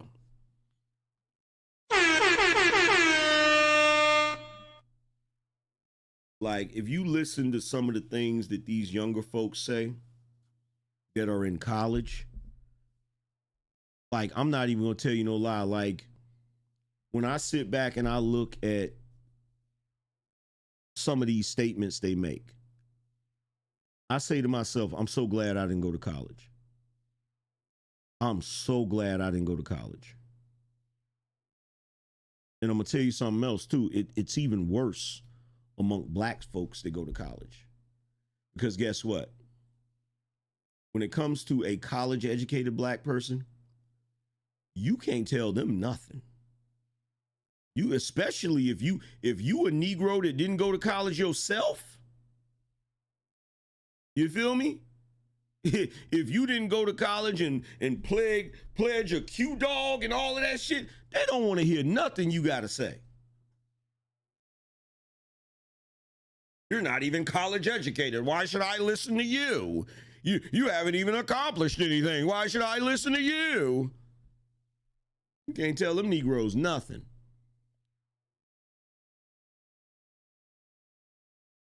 Said Amanda Seals School of Thought. Facts. And guess what? Amongst black people, that is the typical college educated black person they're churning out. That is the typical college educated black person that they're churning out. And you know why? Because college has ceased to be about education and learning as much as it's about being culture or cultish. You feel me? Because if you look, let me tell you something. Nowadays, when you come across black folk that got common sense, that say logical things and seem to have a high comprehension level, it's always non-college educated black folk. It's always non-college educated black folk.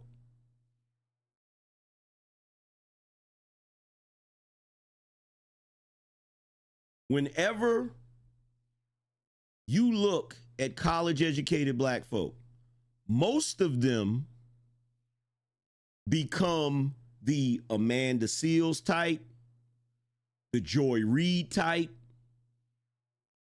the Roland Martin type, the Mark Lamont Hill type. And I'm here to tell you black folk, them niggas are not like us.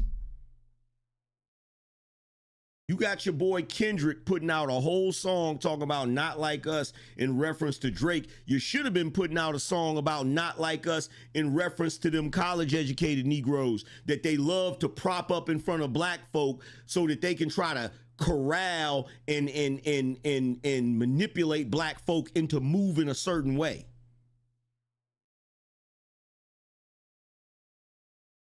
Like, there is something seriously wrong with college educated Negroes. I don't care what nobody says. I don't care what nobody say.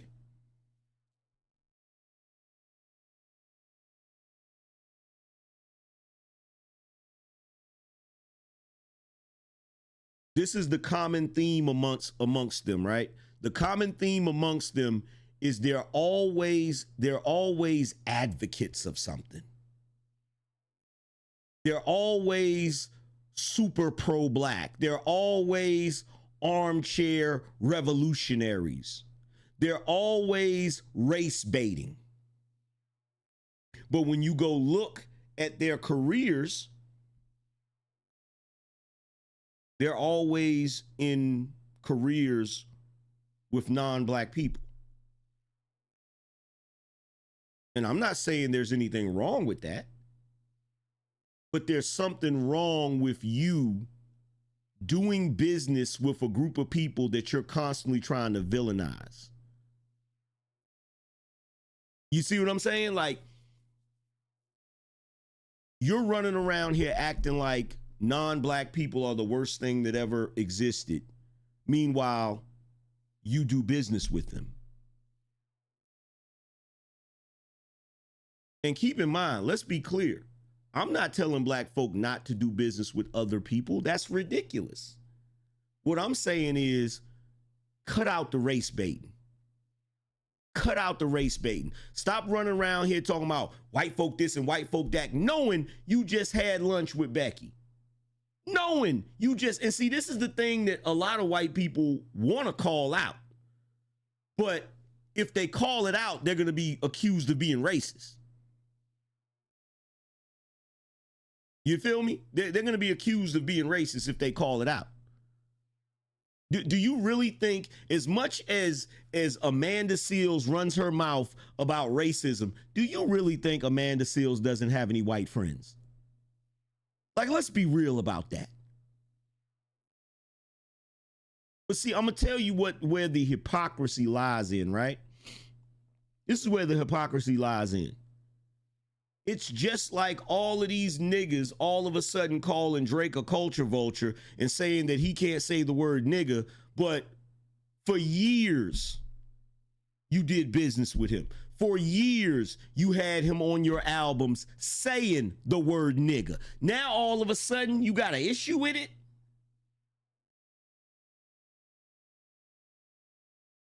And when you sit back and you do the equation, this is what you figure out. This is what you figure out. Once you sit back and you do the equation, what you figure out is, in America, we live in a melting pot. We live in a world where everybody you interact with is going to be different in some way, shape, or form. You're going to know white people, you're going to know Latin people, you're going to know Asian people, and we're all going to interact with each other in some way, shape, or form. And racism is like a remnant of our culture and our civilization that we just refuse to let die. We just refuse to let it die, just to let it go.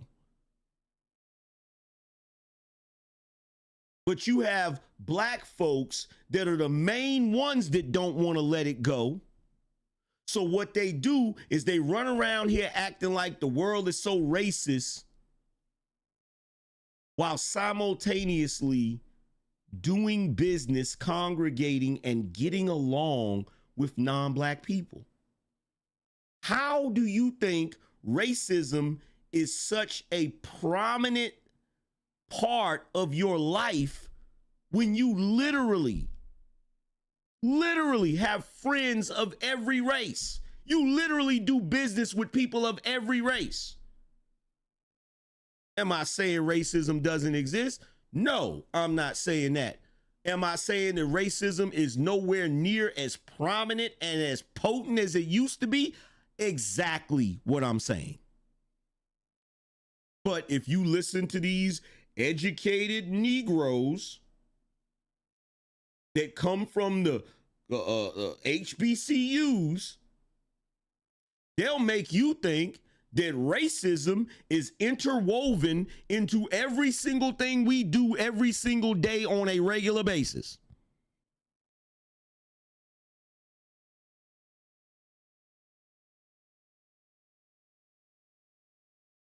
That's like that chick on the freaking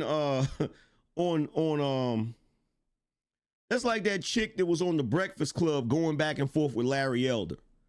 Talk about when Larry Elder brought up the fact that you got cities that are run predominantly by black people as far as their local government. He brought up Baltimore. He brought up a couple of places. The first thing this chick said is, well, you can't say that because there are a lot of black faces in high places, but just because they're black faces don't mean they care about us. And I'm sitting there like, you're on the Breakfast Club. You literally just described yourself. You're a black face in a high place. You literally just described yourself.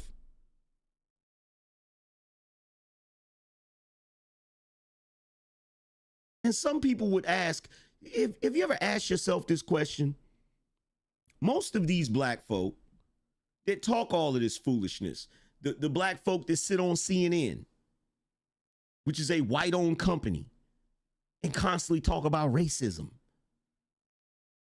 The black folk that sit on MSNBC and constantly talk about racism. You got to ask yourself, why are these black folk allowed to talk so badly about white folks when they work for white companies? I'm going to tell you why.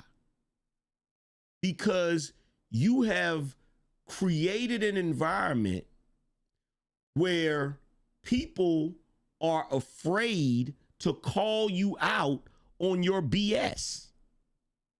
In addition to the fact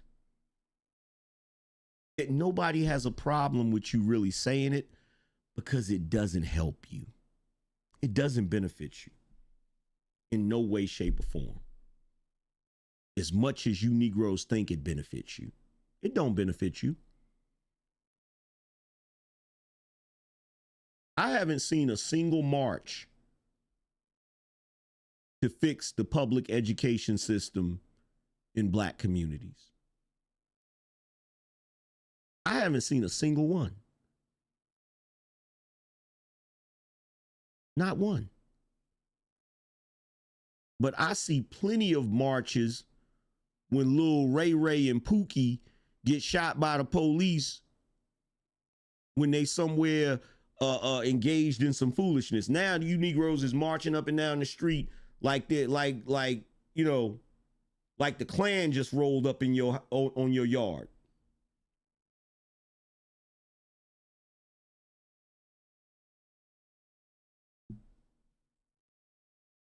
Shout out to David. He said, we just need to come together and be American. That's facts. Shout out to High Tolerance. High Tolerance said HBCUs do more harm than good. To your point, black delusionals feel they can successfully navigate life without interacting with white people. Yeah. Ridiculous. Ridiculous notion. Ridiculous notion.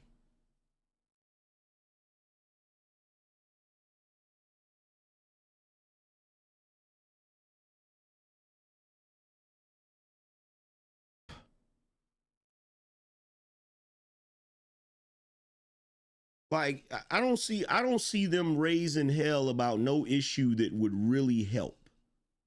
You feel me? I don't see them raising hell about no issue that would really help black folk.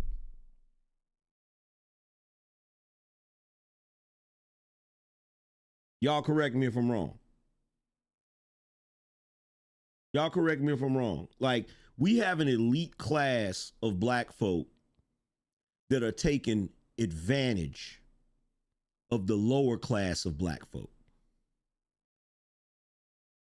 You want to know why Black Lives Matter don't show up when you want to know when Black Lives Matter was prominent?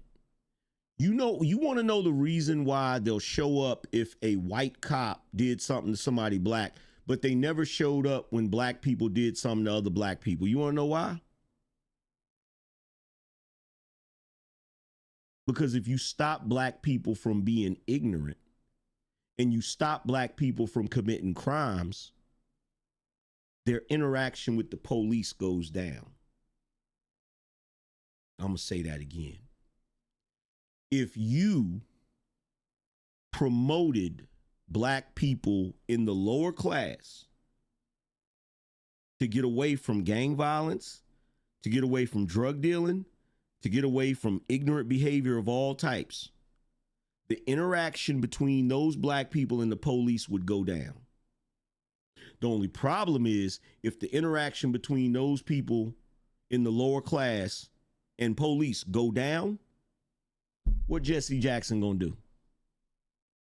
What Al Sharpton gonna do for a living? How Black Lives Matter gonna make their money? How is any of these race baiters gonna make a living? If you actually stopped black people from being ignorant, how would they make a living? The answer is they wouldn't be able to make a living. See, the elite class of black folk need the lower class of black folk to continue to be ignorant. Because as long as the lower class of black folk are engaging in ignorance, it always gives the upper class of black folks a problem to fix. One that they have absolutely no intention of fixing. They only have the intention of paying lip service to it. Constantly sitting back talking about how black folks are in poverty. Constantly sitting back talking about how black folks don't have any fathers in the home. Constantly sitting around talking about how black folks do this and black folks do that. See, they sit back and they talk about all of that, and then they blame it on systemic racism. You know, they blame it on the white boogeyman, because they have to blame it on systemic racism. Because if they blamed it on the actual black people that's engaging in the activity, that would cause the actual black people engaging in the activity to fix it. Because that's the only people that can fix it, is the people that's engaged in it. This is part of the reason why you don't see, do you notice you don't see no black people promoting marriage? Do you notice that? Do you notice you don't see none of these race baiting black elites promoting marriage? They are perfectly content with single motherism. There's a reason. Because as long as you got single motherism, you're going to continue to have delinquency.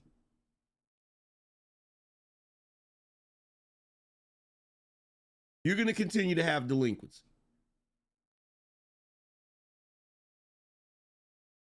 If you went back to a space where you had intact family units, delinquency would go down. It wouldn't totally disappear, but it would decrease significantly.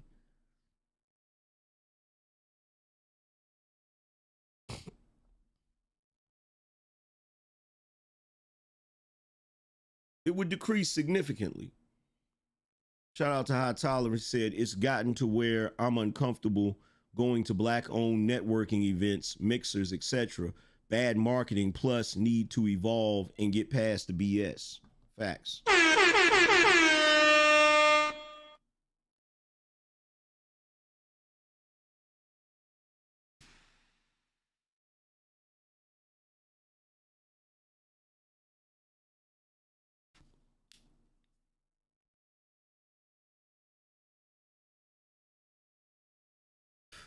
Says Sexy Red wouldn't exist. See, they need the Sexy Reds to exist. They need the Sexy Reds to exist. Because if the Sexy Reds exist, they can sit back and say, look at what's going on with our youth. There are real problems in the black community that we need to fix, but the only way we're going to fix these problems is if we get rid of systemic racism. Let me tell you something, Al Sharpton and Joy Reid and every last one of you well-to-do Negroes that have become talking heads that love to sit up there on TV and talk about the ills of the black community. If racism was anywhere near as prevalent as you say it is, they would not let your behind sit up there and talk that shit that you talking. Who do you think you fooling? If racism was anywhere near as potent as you claim it is, there is no way on God's green earth they would let you sit up there on CNN and constantly bellow about it.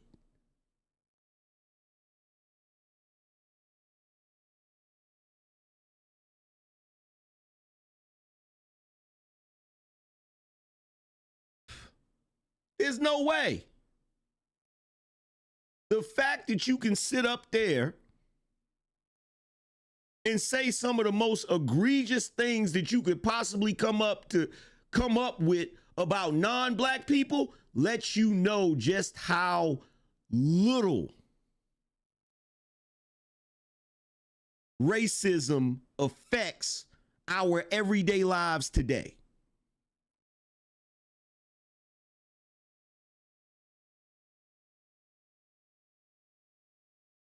If this was a world where we still lived under the Jim Crow type society and all of that stuff where the top person on the totem pole was white men, how the hell did you just prosecute a former sitting president that just happens to be a white man? How were you able to do that? Y'all must think we some new fools. Y'all must think the average everyday person is just dumb as a box of rocks.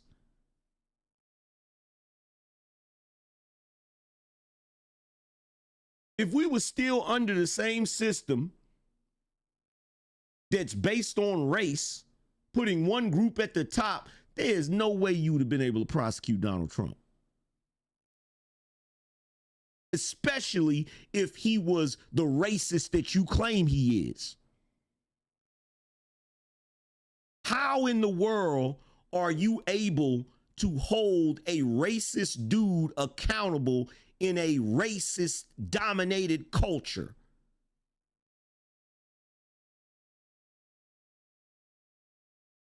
How? How? Does that make any sense to anybody? How?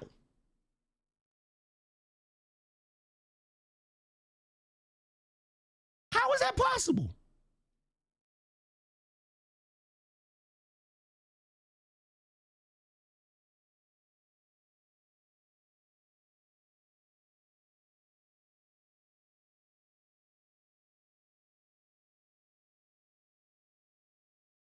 And I'm going to tell you something. That's the reason why you see a lot of white folks that are super angry.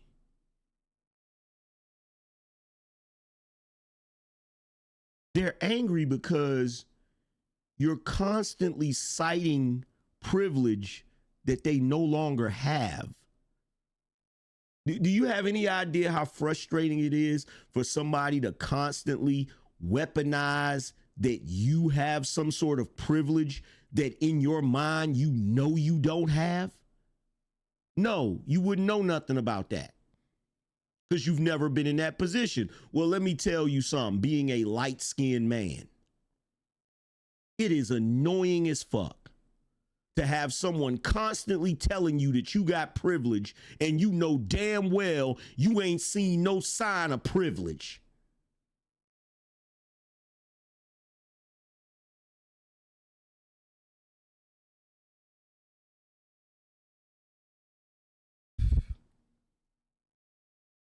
And I'm gonna tell you right now, I get it.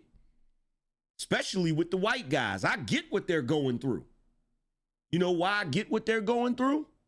Because that same model that you're using to villainize them, you're now doing it to us. You're now doing it to black men.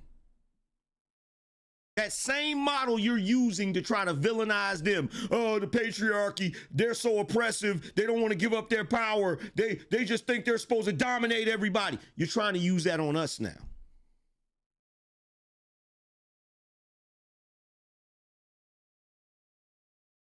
Trying to use it on us now. So guess what? Black men know what it feel like too. When you got women running around here talking about some, you're privileged because you're a man, and black men are like, what? When did, wait a minute. Where is this privilege that you're talking about, and where do I go to cash it in?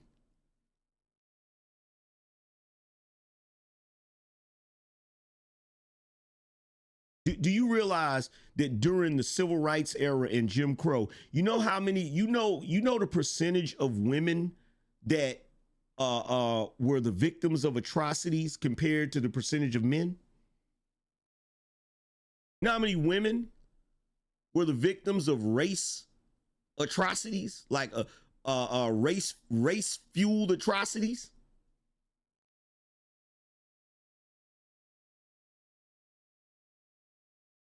So when you see all of the things that was being done to black folk back then in Jim Crow era and the civil rights era, you know how much of it was levied at black women?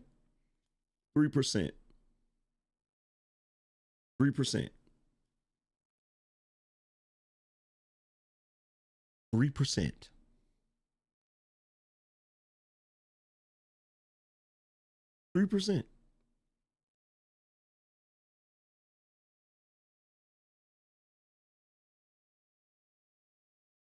But they will constantly run around here talking about we went through the same thing. No, we didn't.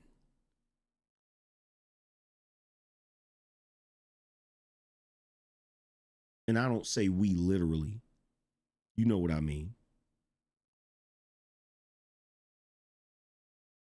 Black men and black women did not go through the same thing. It just didn't. That is a historical fallacy. It's constantly perpetuated. By who? These educated Negroes that go to college and get indoctrinated into believing that crap.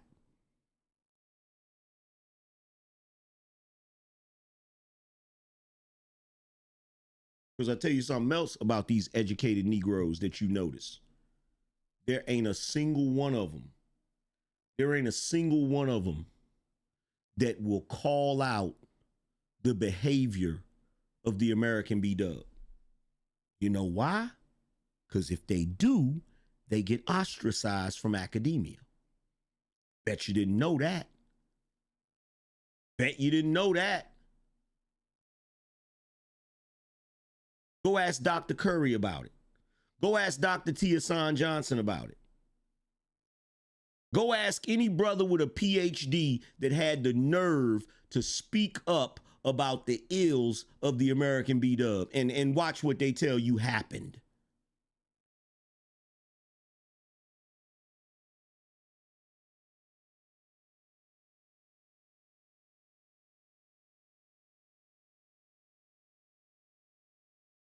You better not say nothing about them. Even if what you're saying is accurate, you better keep your mouth shut. But guess what? They can talk about you. They can have a whole class pathologizing you. They can talk about the fact you don't take care of your kids, which is a lie. They can talk about the fact that you're the biggest abusers in America, which is a lie. They can say whatever they want to say about you. That's the whole reason that brothers like me came to YouTube in the first place, was to speak to that.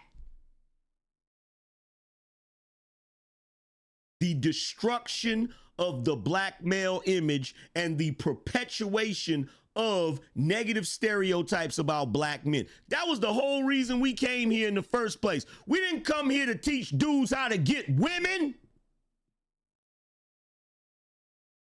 That's why the shows like Fresh and Fit and all that crap is hilarious to me.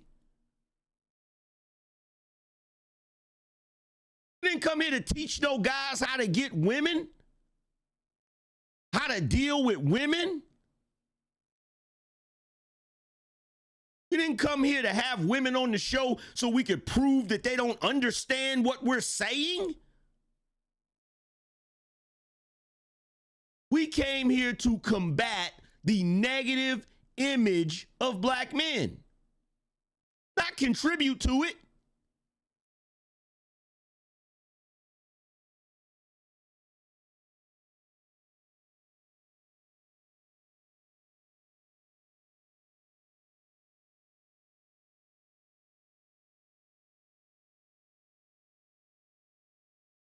That's the whole reason. That was the mission. The mission was to prove that we are not the stereotypes they make us out to be.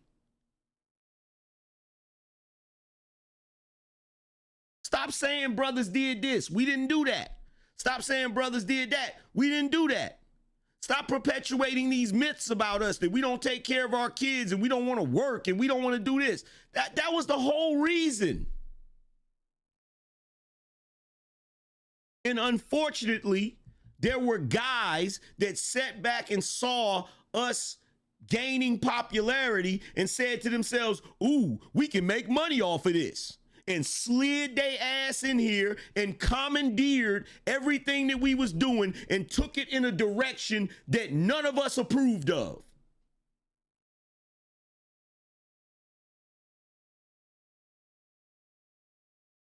That none of us approved of. The brothers that first came into this space were not anti-woman. Were not anti-marriage. Were not anti-traditions. And see, the reason why they don't like me is because I've been around long enough to know that. So whenever these dudes jump up here with these weak ass talking points, talking all this foolishness, I'm one of the few people that can call them out on their shit. Bruh, that's not even what it was about. Like, for instance, the perpetuation of this term, what do you bring to the table? I've had to explain this numerous times. That term comes from BGS Ibmore. On a live stream, he said, once brothers abstain from dealing with women because they are constantly vilifying us and perpetuating negative stereotypes of us, once we abstain from dealing with them and just focus on ourselves and do what we need to do, and they start realizing, damn, we made a mistake, we need the brothers back. He said, when we come back to the negotiating table, what will they be able to say that's going to make us want to deal with them again? That's where that comes from. But these goofy motherfuckers took it and turned it into something else. Turned it into a ridiculous talking point that everyone loves to repeat, and they don't even know the origin of it. They don't even know where the hell it came from.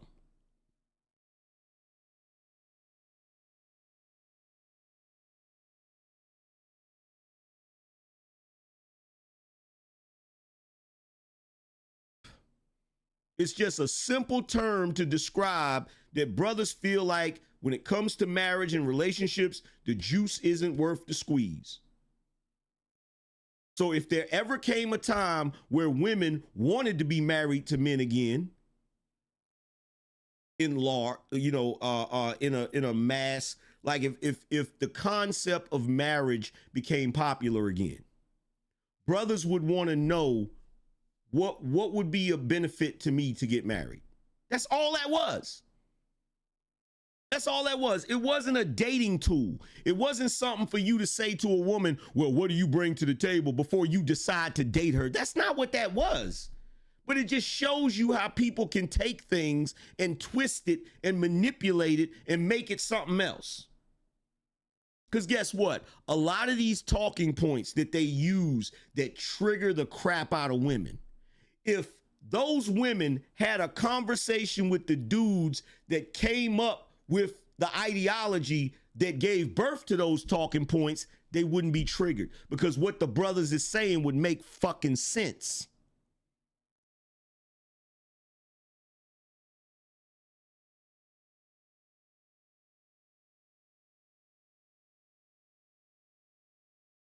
And that's why I don't like to participate in it anymore.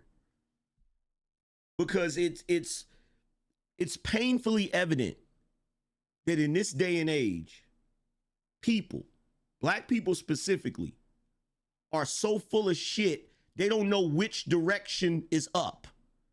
They don't know which direction is right. They can't, because they don't have a clear mind, because their mind is filled with so much foolishness that they can't even see straight.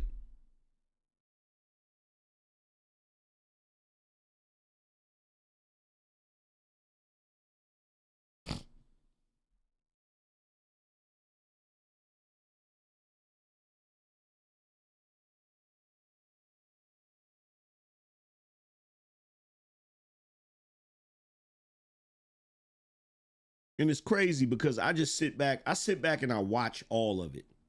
I watch all of it play out like it's a movie. And I be sitting there looking at it like, man, what are they even talking about right now? What are they even talking about right now? A lot of the conversations be so irrelevant.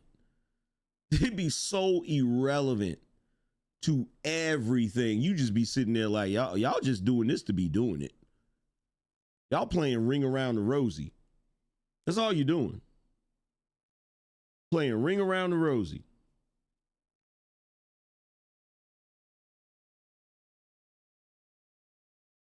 On a merry-go-round, going in circles, never getting anywhere.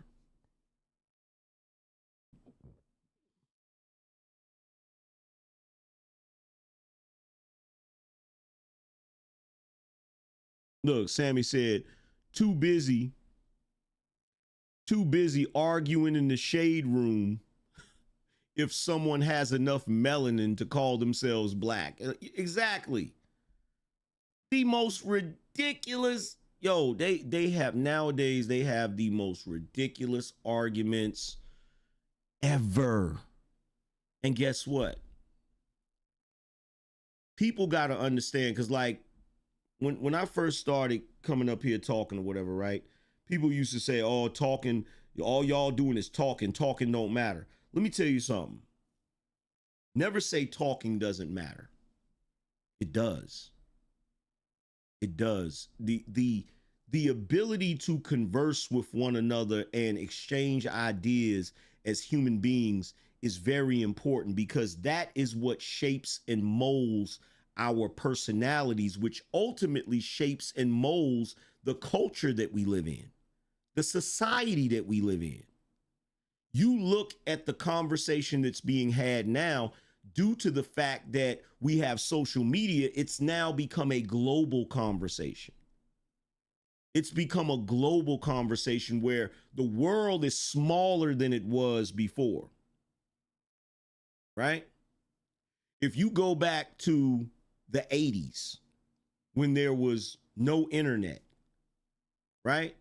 We in America didn't know what was going on in China unless we saw it on the news. We didn't know what was going on in the Middle East unless we saw it in the news. We didn't know what was going on in Japan unless we saw it in the news. Or you were a person that traveled and actually went to those countries. We didn't know. Nowadays, it ain't like that. Nowadays, at any given moment, you know what's going on in every corner of the damn globe. And we're all conversing with one another. We're all conversing with one another. It's just like the Drake and Kendrick Lamar beef. The one interesting thing about that rap beef that was significant more than the other rap beefs is you had real-time reactions. Okay? So when Drake put out a diss song, we all immediately react to it. Kendrick could immediately react to it. Oh, that's what he doing? And not only could he immediately react to it, but he could also react to the audience's response to Drake's diss track.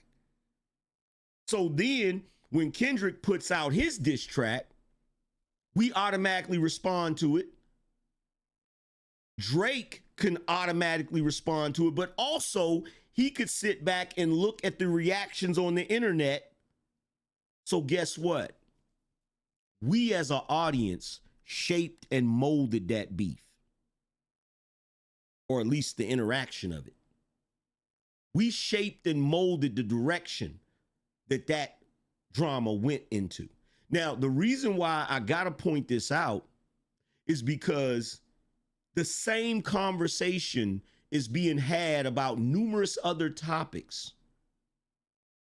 We're all reacting to outside stimuli from the world, but the world is coming to the internet to see how everyone is reacting to the outside stimuli. So now the way our culture and civilization is being shifted and moved is in real time, which speeds it up. So when you sit back and you look at the stimuli that black people are reacting to, if you look at the conversations that's being had on social media, that a lot of these conversations are foolish conversations, you can literally sit back and look at how it is shaping the mentality of the people that are consuming it. In other words, to break it down for you, because there are a lot of stupid conversations being had on social media, we are making the society dumber. The society is becoming dumber every minute of every day, every hour, every week, every month. It's becoming dumber. And if you think it's not, all you have to do is go to any one of these websites and just look at the comments. Just look at what the people are saying. Just look at what the people are saying.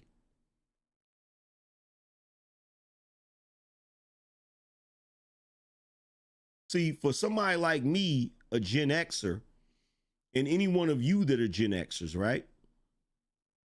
We have a benefit. We have a benefit. The benefit for us Gen Xers is that we have 1 foot in the old world and 1 foot in the new world. Right? But in the old world, we don't operate like the boomers. The reason we don't operate like the boomers is because the boomers were the first generation to have TV. So the boomers believed everything that was on TV. By the time you get to Gen X, we were smart enough to know that you can't believe everything that's on TV. So even though we have 1 foot in the old world, we have the ability to think for ourselves. We don't fall for the okie doke as easily as everybody else does, because we've seen the transition from analog to digital.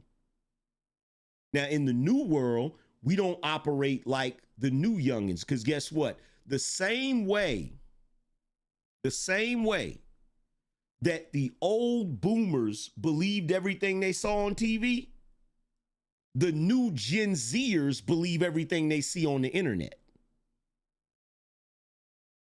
We're the bridge between the old world and the new world. And this is why I said that if there were more Gen Xers in positions of power, mayors, governors, congressmen, city councilmen, we would have been turned this shit around. We would have been turning this shit around. But the problem is you got a bunch of boomers that are still in office that believe whatever the news media feeds them. And the people that's going to replace them are Gen Zers that believe whatever the internet feeds them. And here we are in the middle watching both of these groups make an ass out of themselves. We're in the middle watching all of the boomers believe that Donald Trump is racist because that's what the news said, while simultaneously watching the Gen Zers believe that there are limitless genders because that's what college and the internet says. And we are the only ones grounded in reality. Gen X is the only ones grounded in reality. Because nobody sugarcoated nothing for us.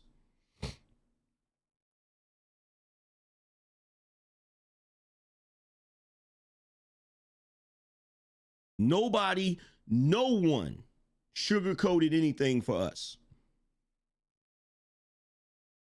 We were forced to live in reality. We were forced to live in reality. Our parents didn't just let us sit in the house and watch cartoons. Number one, cartoons weren't on all the time, so we didn't have the luxury of existing in fantasy. Okay? We had regular television programming. It was not on 24/7. And a lot of it we didn't want to watch. We didn't have streaming services. We didn't have the internet. We didn't have any of that. We had to go outside. And a lot of people say, oh, you always talking about y'all had to go outside. Yeah, you know why? You don't know the significance of that. Because outside is where life happens. We had to go outside. We had to interact with each other. Which meant, guess what? We had to learn people skills. We had to learn to get along. We had to understand how to interact with each other, whether it was male and male, or female and female. We had to learn how to interact with each other.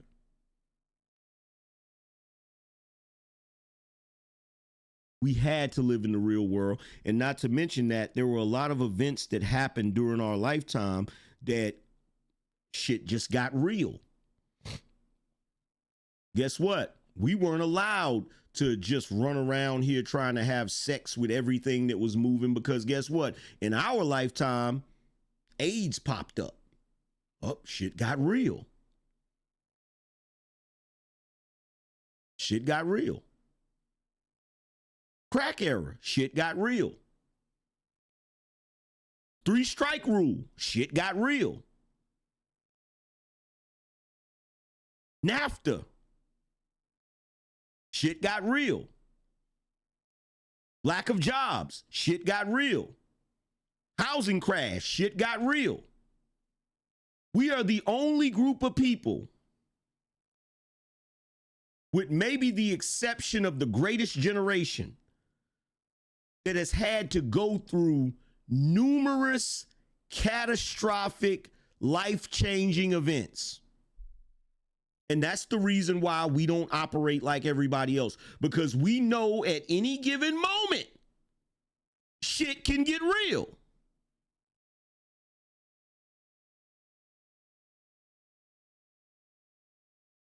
"9/11, shit got real.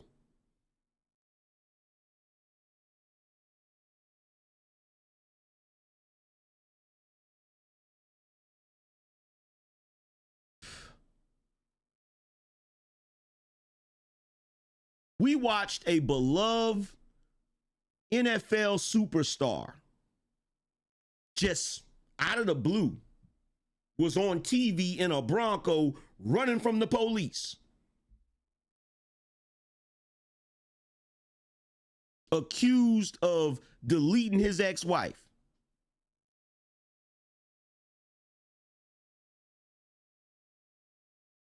Could you imagine in this day and age if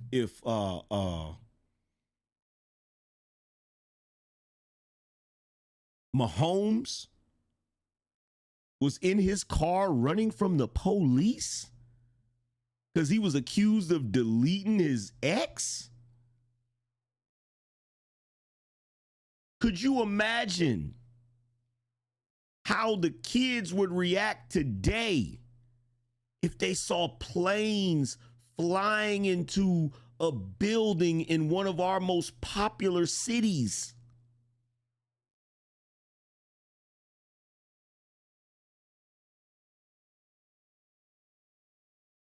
Could you imagine?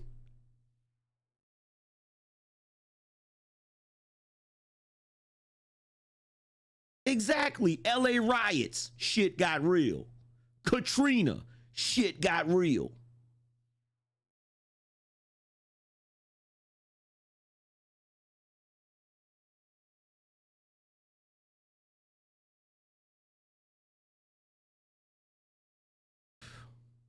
We are the only group of people that can honestly say this about our lifetime, right? And I'm going to quote,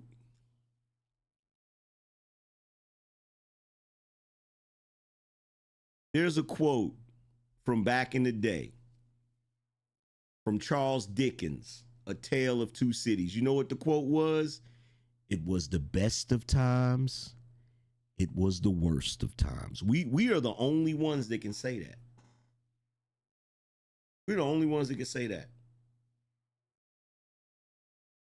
The boomers lived a dream compared to what we lived.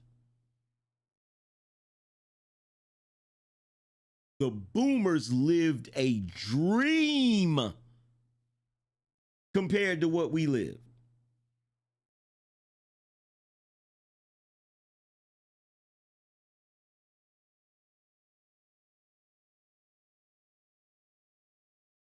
In fact, who is this? Who sent me this video?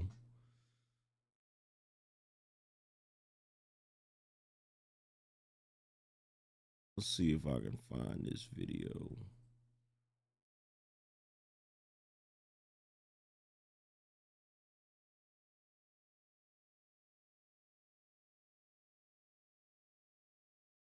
I want you to listen to this. This is a boomer.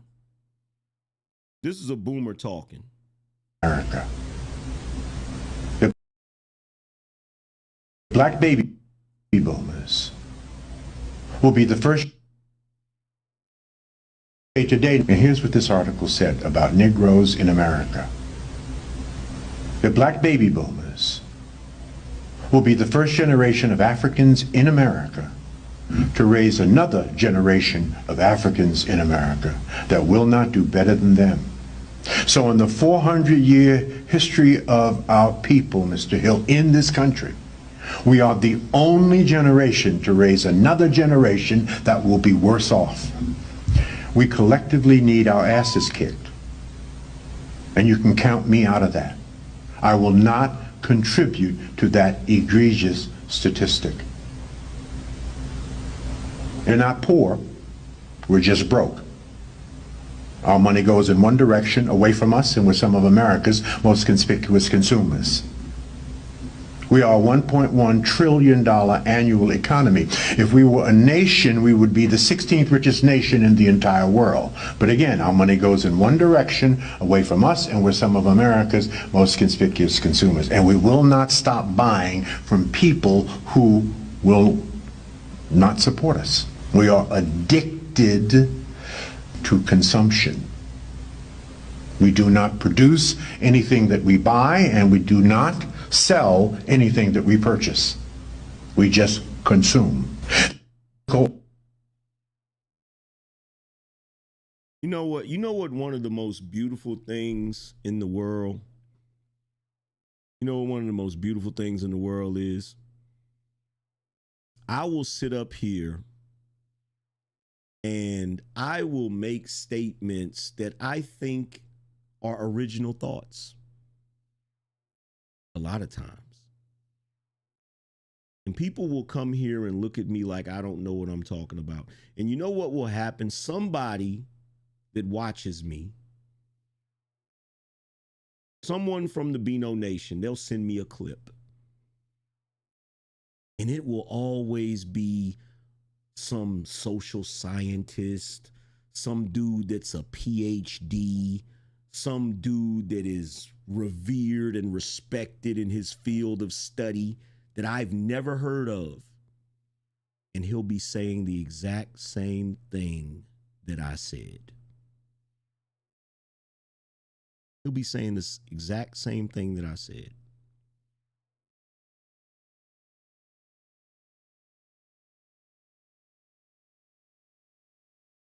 I said it before and I will say it again. The boomer generation is the first generation of black people to raise a group of children that will not live better than the previous generation.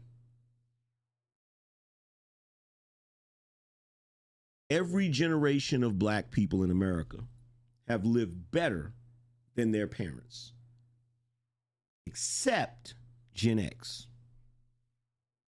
Even the millennials and the Gen Zs live better than us.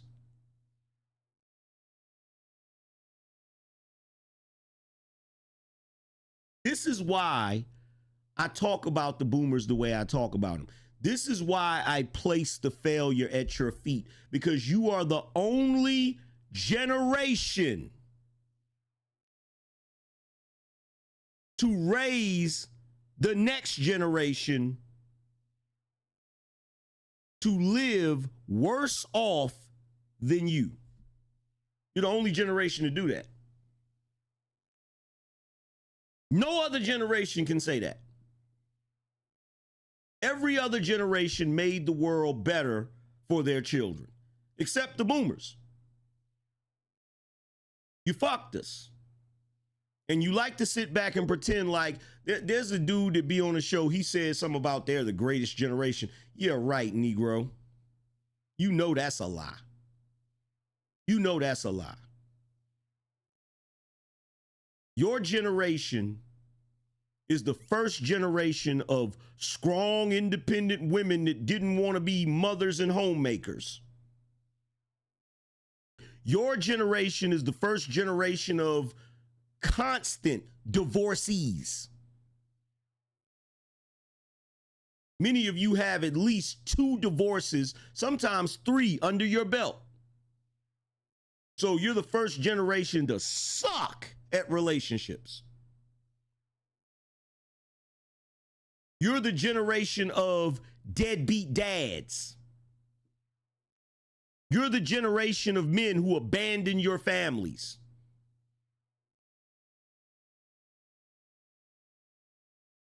You're the generation of men. You're the generation of men that were so adamant about abandoning your families that they created a deadbeat law that didn't even affect you, that got levied at Gen X,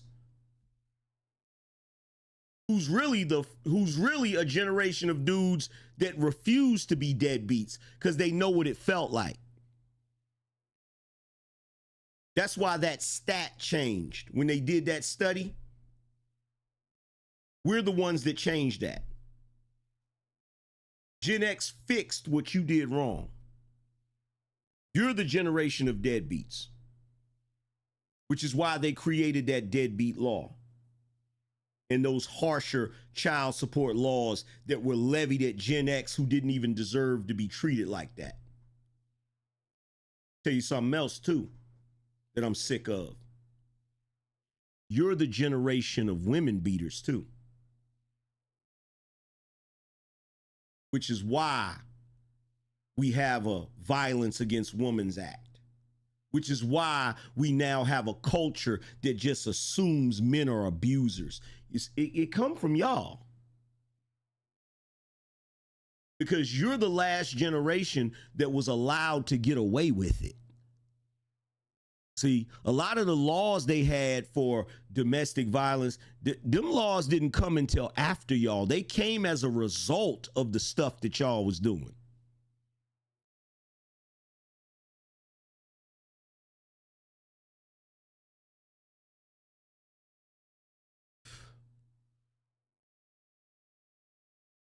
You're the generation that was running around screwing everything without condoms. Because you were part of that free love hippie generation. Irresponsibly skeeting in women and creating children that didn't even know who their father was.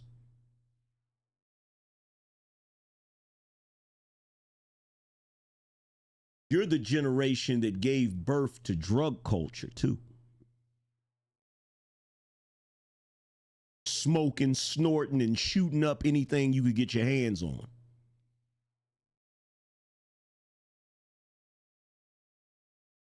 See, the people in my generation, Gen X, they would have never been able to become drug dealers and create a whole culture of hustlers and drug dealing if there wasn't so many of you boomers that was on drugs.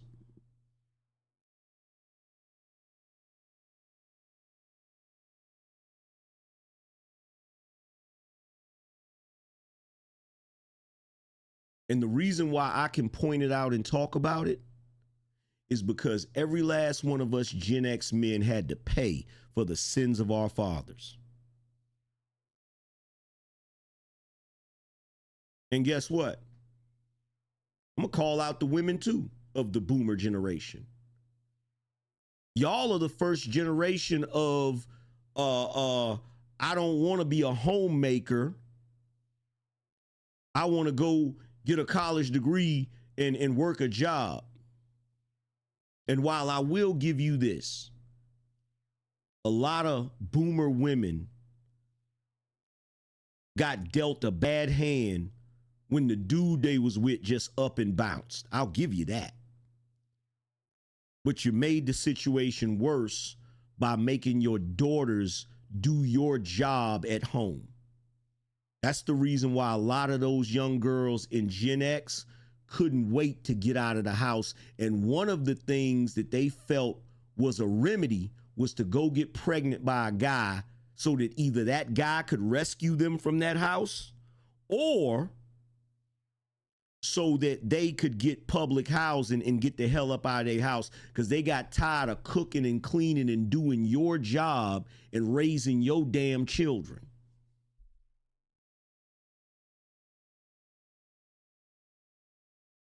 That's the boomer generation of women.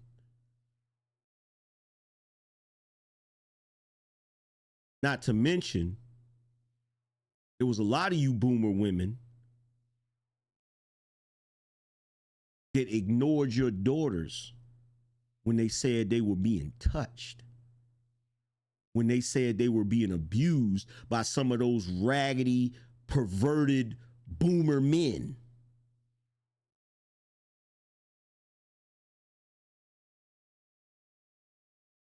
It was also you boomer men that was dating the damn high school girls that was in high school with the rest of us Gen Xers. See, y'all are the fucking problem. Y'all are the turning point in America. The boomers. You're the ones that fucked this country up. And you're continuing to fuck it up because you refuse to leave those government offices and stop running this country into the ground.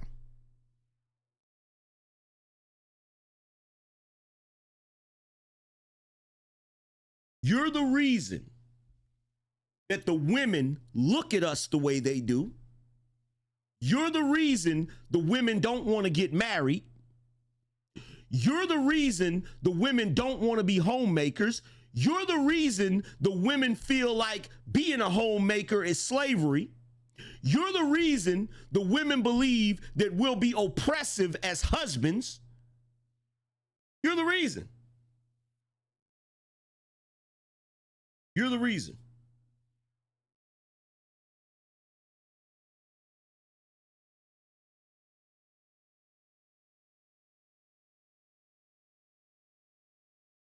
You can get mad at me if you like, but it's the truth. It's the truth. You screwed us over, and guess what? You screwed us over unapologetically. Do you realize that as a Gen Xer, many of you Gen Xers out here right now, you probably remember your parents doing some of the worst shit you can think of to you, but if you bring it up to them right now, they'll pretend like it never happened. They won't even take accountability for it. They won't even own it. They won't even own it. They act like some of the most traumatic events that happened to you as a kid, you forgot it. They think you forgot.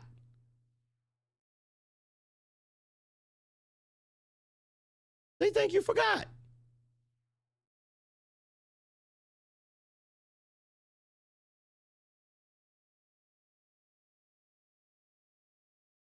And here's what makes it worse. A lot of you boomers had the fortune of having parents that were silent generation or greatest generation that worked their asses off. Worked their asses off, bought land, bought houses, had pensions, money saved up. They gave you all of that shit. They gave you land. Hell, a lot of you boomers, you still living in your parents' house right now as we speak. That's the only reason you have a house. The only reason you have a house. Some of you even pile up in your mama's house. And then you'll have the nerve as a boomer parent to kick your Gen X child out of the house and tell them that they need to learn how to be on their own when you literally living in your mama and your daddy's house. If you ain't fucked it up and sold a house or sold a land so that you could go get your fix because you're hooked on drugs.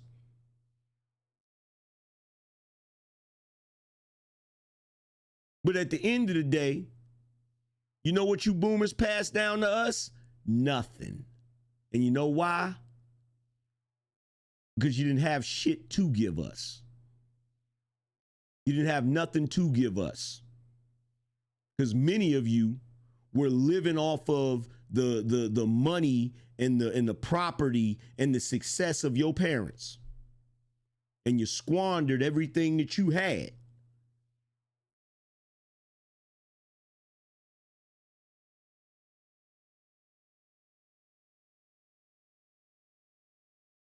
I know you like a book because you niggas ain't shit. I know you like a book because you never treated us like we were children. Never. Never. You tried to force us to work before we were old enough to work. Talking about it builds character, even though your boomer parents never did that to you. You're one of the most spoiled groups to ever fucking exist. It was the greatest generation and the silent generation that was forced to work as children. You weren't forced to work as children because the greatest generation and the silent generation knew what it was like to be child laborers. So by the time they had their kids, they didn't do that to y'all. They didn't do that to y'all. And that much is evident. How do we know that much is evident? Because we know you're spoiled because you're the hippie generation.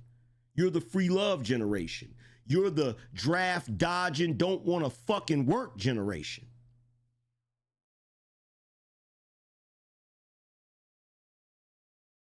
You're the whole world owes you something, but you don't have to give anything back generation. You're the consumer generation. You're the generation that's going to guarantee that me and all the rest of the Gen Xers don't get a Social Security check.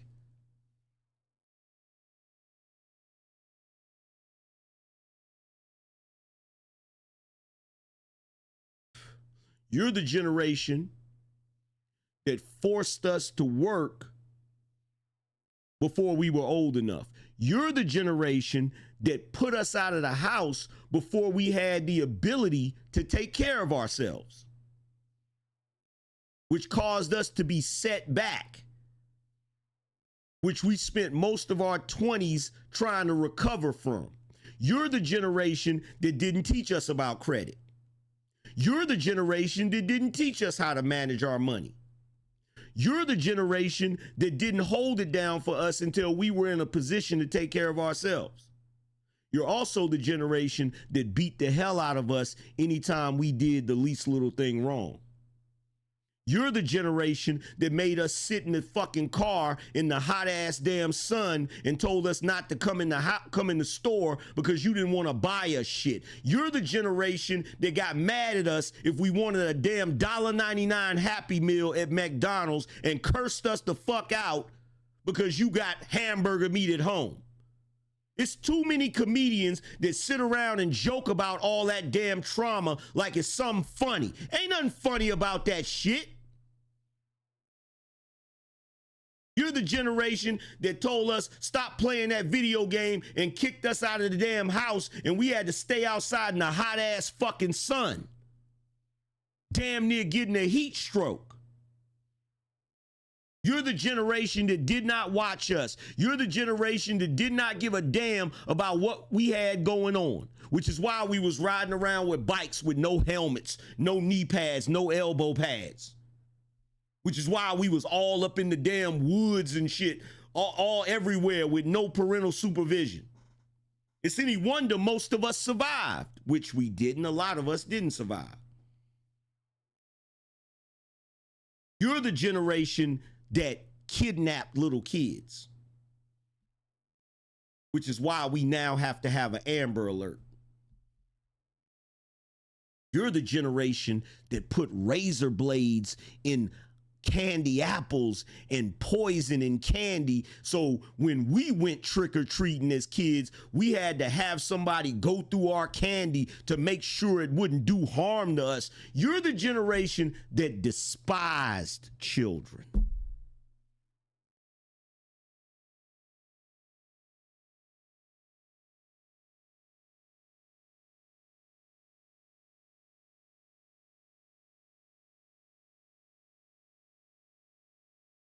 You're the generation that viewed children as an inconvenience. You're the generation that cursed at us no matter what our age was.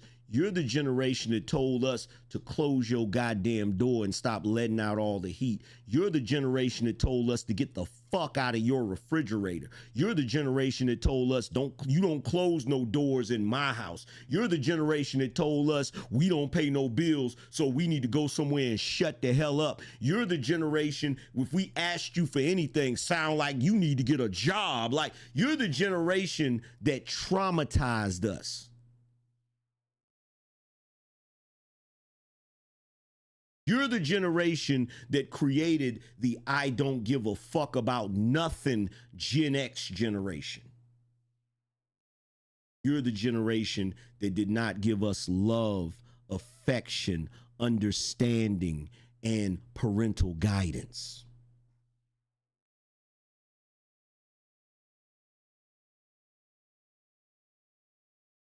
You're the generation that traumatized us so bad that we have spoiled the hell out of our children to the point where they ain't hitting on 2 damn cents because we were so afraid to traumatize them the way you traumatized us. Shout out to David. He said getting deceased people's votes given to you too. Mad spoiled.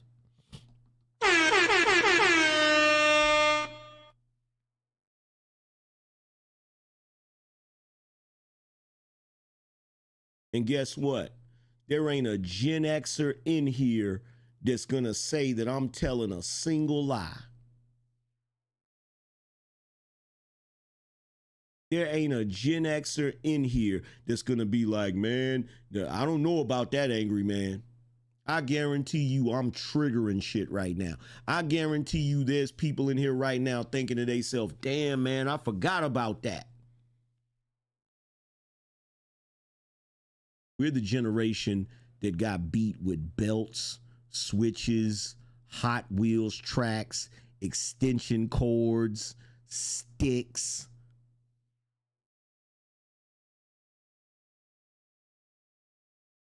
Pretty much anything they could get their hands on at the time.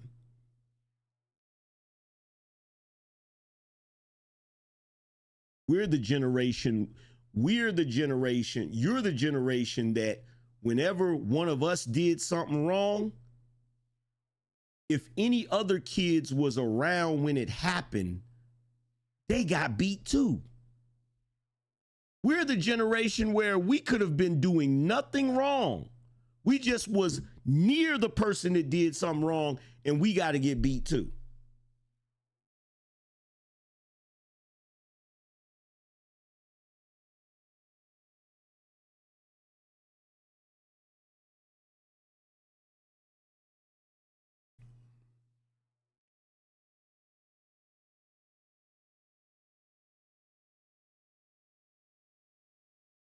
We're the generation that even got beat in school. I remember there was this one kid, right? I'm not going to say his name because it's probably embarrassing, right? There was this one kid, his mother, I don't think he knew his pops, but his mother gave the principal permission to spank him. I'll never forget. I was sitting in the principal's office that day when he was in there spanking him. Let me tell you something.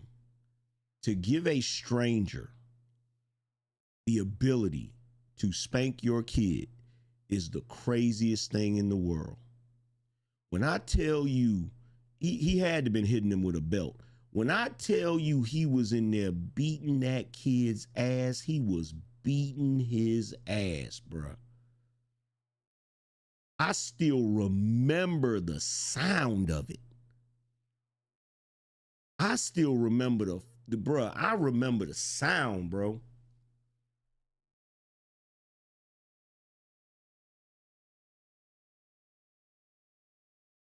He was in there beating the holy hell out of him.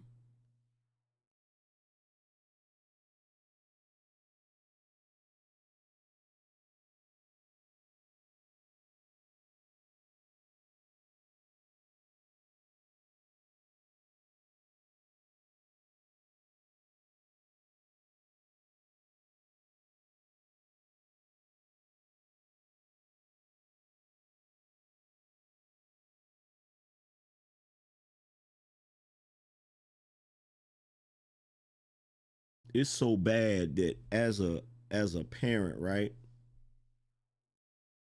I be questioning myself. Like when my kids were little, if they did something bad, I might get them, right? But there's a lot of things they did, I would just let it slide. I just let it go. And the reason why is because I always found myself second guessing my actions, because I would say to myself, is this something that the boomer generation would do? And if so, is it something I should be doing? This is how messed up the boomers cultivated us, to where we have to second guess everything. We don't know what they did that was beneficial and what wasn't, because their behavior was so fucking erratic. Like, we're smart enough to know that everybody needs discipline, but what is the limit? Where is the line? What is the standard? We don't know what the standard is. We don't know what the standard is. Because there was no balance between, spanking and talking. There was no balance. It was do what the hell I tell you to do, or I'm gonna beat the hell out of you. There was no explanation. There was no, well, the reason why you don't do this is because of this, or the reason why you shouldn't do this is because of this. No, it was, don't do that because I said not to do it. And if you do it,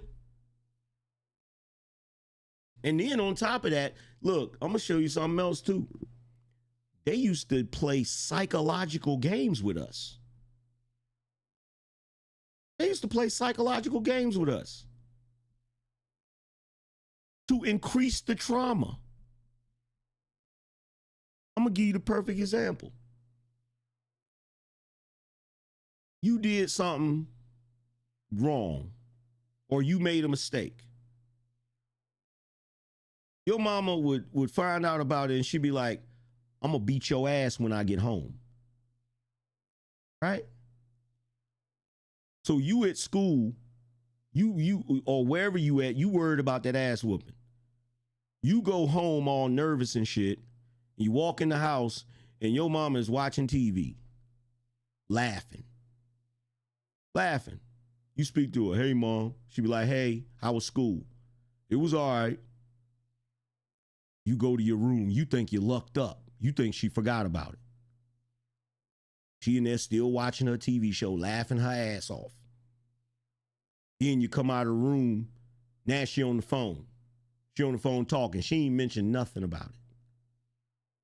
Time to eat dinner. She call you for dinner. You go in there, eat dinner. Y'all sit at the dinner table, have a regular conversation.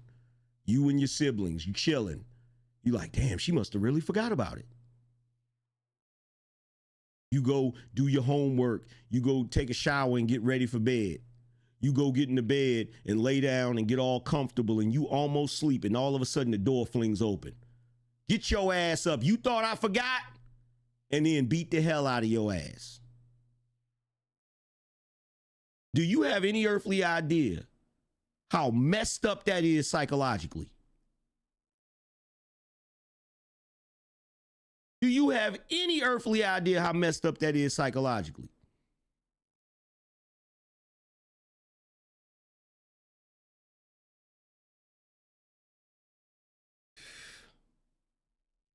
Said she almost forgot. No, she didn't almost see Kane, that's the mind fuck right there. She did not almost forget. When you walked in, she knew she was gonna beat your ass. When she was on the phone, she knew she was gonna beat your ass. When she was cooking dinner, she knew she was gonna beat your ass. She just wanted you to think you got away with it. And I'm gonna tell you right now, I think, look, I ain't gonna tell you no lie. I think they got pleasure out of beating our ass. I don't give a shit what nobody say. I think they got pleasure out of doing that shit, bruh.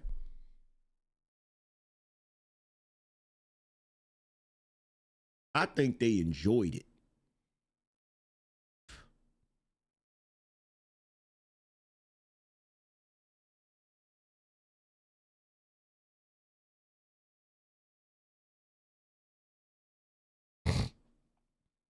I think they enjoyed it. And you know how bad it is? This is how bad it is, right? You was lucky if you didn't have an abusive parent. You were lucky if you didn't have an abusive parent. Now, some people are going to say, wait a minute, Angry Man, everything you just described was abuse.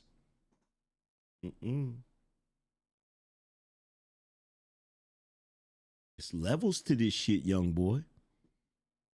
I'm going to show you the difference between a parent that was just disciplining you and an abusive parent, right?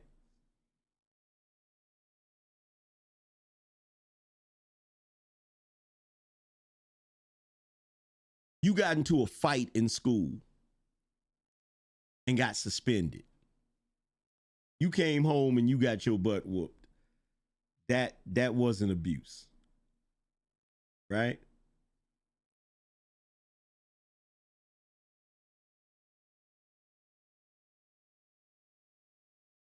You go to the refrigerator to pour you some Kool-Aid. And the Kool-Aid thing is heavy because you're a kid, and you sit the cup up on the counter, but you're not paying attention that the cup is too close to the edge. And you take the juice and you start pouring it in the cup, and the cup falls on the floor and spills. And your mama come in there and look. What the hell do you think you're doing? And then she beat the hell out of you for that. That's abuse. That's abuse. That's abuse. That's abuse.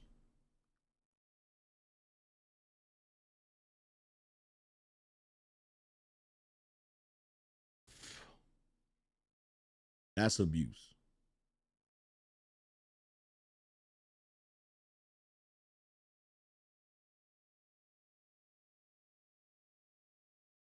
Nina said that was my childhood.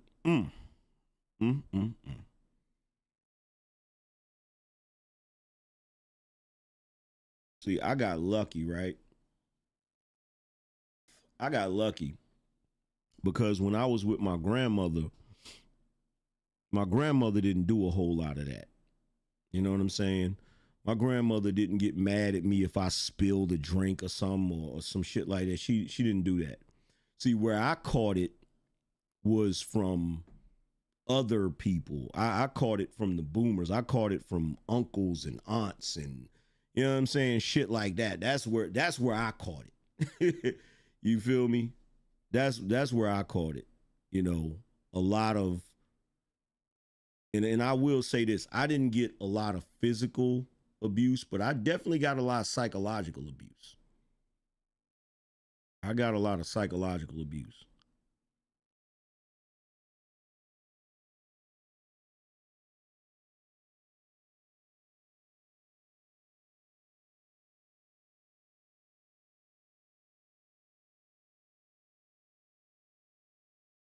Especially, yo, how many of you guys had the aunts and uncles that went out of their way to make sure you knew they didn't like you? I'm talking about when you're a kid. I'm talking about when you're a little kid. Like, they wouldn't do stuff around the other adults that would indicate that. Like, they would be super sweet to you when other adults were around. But if nobody else was around, their whole demeanor would change, and they would do everything in their power to make sure you knew, I don't like you, little motherfucker. Like, how many of y'all remember that?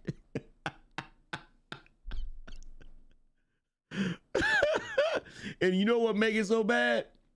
What make it so bad is now that we're all grown and they're older, they try to act like they don't remember. They try to act like they're the sweetest old people in the world. And you be sitting there looking at them like, yo, you lucky I don't just mollywop you right now. You lucky. And that's what's so messed up about it. Now that they old, you can't do nothing to them because you're going to be viewed as being wrong. So you know what I do? I just stay away from them. I just stay away from them.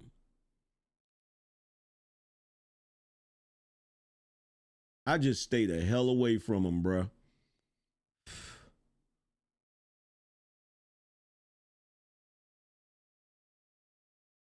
I just stay away from them because I already know, bruh.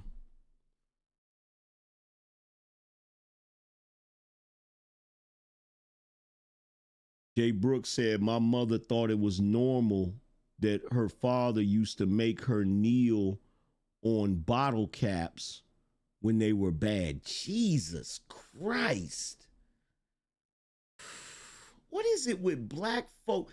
Do you realize that black folk used to do things to their children that's the equivalent of being a prisoner of war?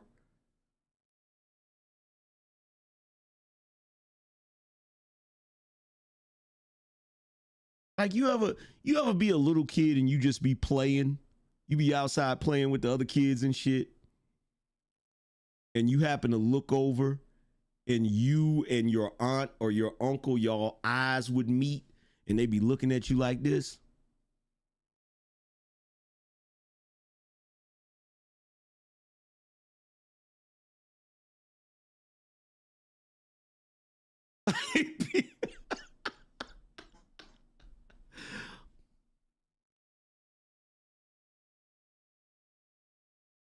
Like,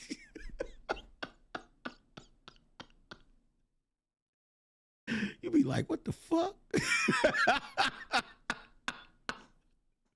You be somewhere playing and they be peeking out the corner like this.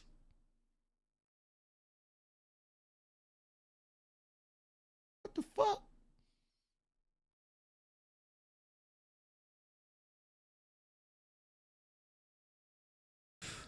There was a movie that I liked that yo, remember on it's kind of like that scene on Half Baked when Kenny got locked up and he's sitting there at the table eating his food or whatever, and he felt like somebody was watching him and he looked up and Nasty Nate was over there like this. Like, what the fuck? Like, bruh. Oh.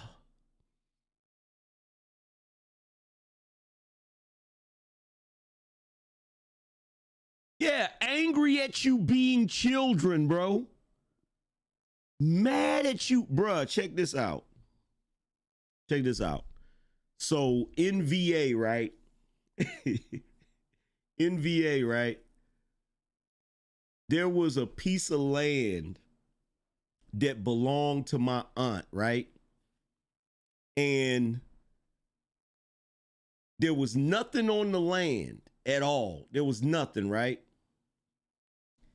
And somebody put a basketball goal up there. I can't remember who put it up there. Somebody in the family put it up there for us kids so we could play basketball, right?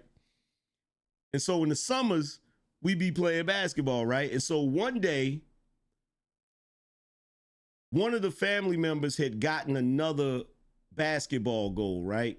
And put it at the other end. So now we had full court basketball. So it wasn't like it be in the city where you can go to a park and they got basketball goals and stuff like that, right?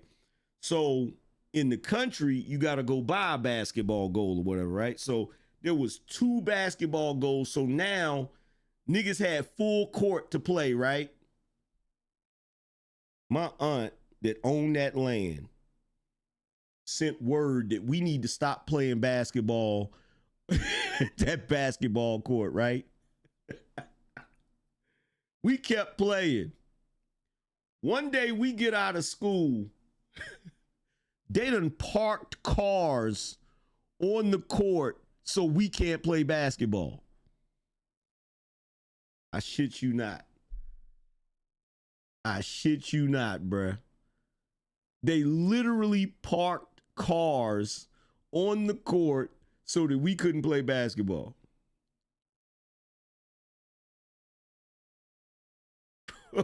SJW said, you lying. I'm dead serious, bro. I'm so serious, bro. Y'all stop playing basketball on that court. What? Stop riding them bikes through here. Damn, man, can't do nothing around here. Like, look, here's the quintessential phrase to describe the Gen X experience. Damn, man, you can't do nothing around here. That is the quintessential experience. If you were in the house playing video games, right? You got the Nintendo.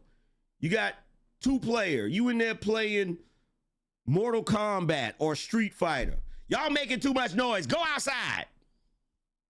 Go outside. Go outside playing basketball. Nah, because all y'all gonna do is get into a fight. Stop playing basketball. Go get the baseball bat and the baseball. And no, because y'all gonna knock somebody's window out. Like, bruh.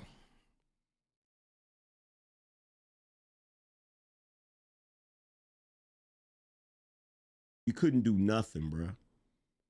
You couldn't do nothing. It was like they hated our existence, bro. It's like they hated our existence. Like, I got an uncle, right?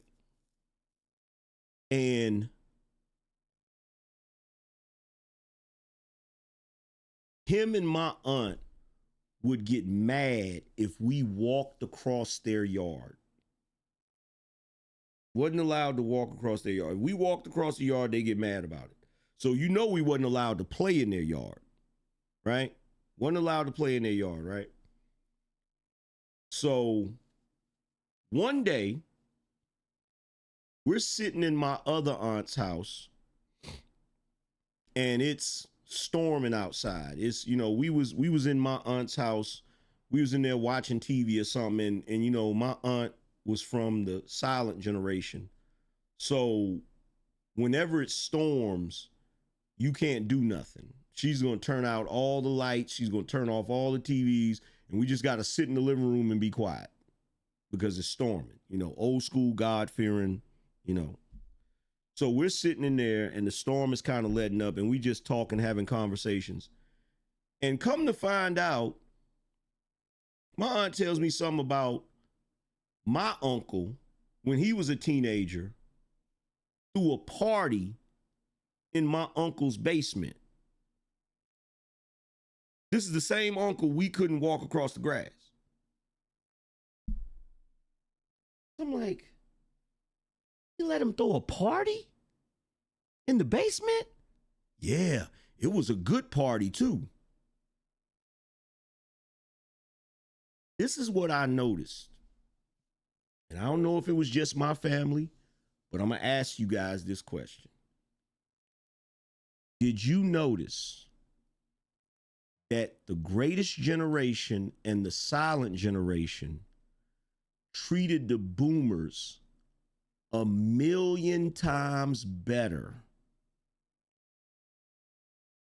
than we were treated. Did anybody else notice that? Am I the only one that noticed that?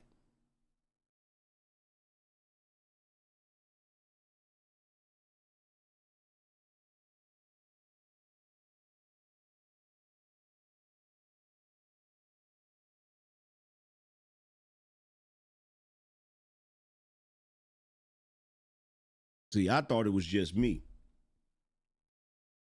I thought it was just me. Bro, I genuinely thought it was just me. Yo, shout out to Kendra said paying tuition. Shout out to a Black Beauty said being an upper class Black, please serve. Appreciate you. Shout out to Ola Kunli, I think that's how you pronounce that, said active duty at border. Thanks for the knowledge. Shout out to Bruce. He said speaking to my soul. Shout out to Eric. Appreciate you. Shout out to CJ. Said I got smoked in the purge. Bring me back. Yo, CJ, say something in the chat so I can get your wrench, bro. Shout out to Spencer coming through again. He said I had to send a little more. Appreciate you, bro. I'm gonna tell you right now. The way it's looking, Gen X, the way it's looking, we all we got, bro. We all we got, because nobody else can relate to our experience. $50 boss up. Stack up and match up. Shout out to Ethan. He said, I'm only 19. I did not know y'all had it that bad, bruh. Bruh, let me tell you something. You don't even know the half. You don't even know the half, broski. You don't even know the half. Where's CJ at? I don't see him. CJ, say something in the chat, bro. Shout out to Amir.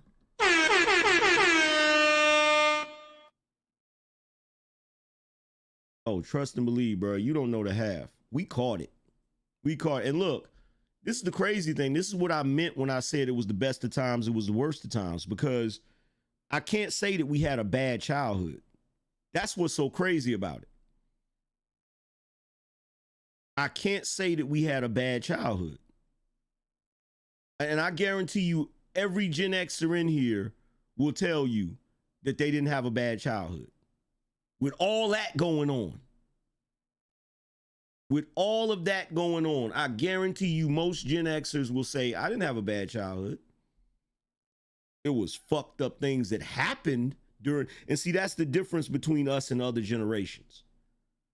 We don't make our trauma the sum total of our existence. You feel what I'm saying? We don't make our trauma the sum total of our existence. Shout out to Garrett. He said, preach. Like, we went through bullshit, but we know how to separate the bullshit from the happy shit. You know what I'm saying? Nowadays, they don't know how to do that. Nowadays, if they go through anything, then the world just sucks. Life just sucks if they go through anything. You feel what I'm saying? And that's the reason why our generation are built more for adversity. We're able to function in the real world and cope with everything that's going on because we know how to distinguish. We know how to make the best of a bad situation. You feel me? Shout out to Bruce Almighty. He said Granddad was Professor X. Boomer Dad was Thanos.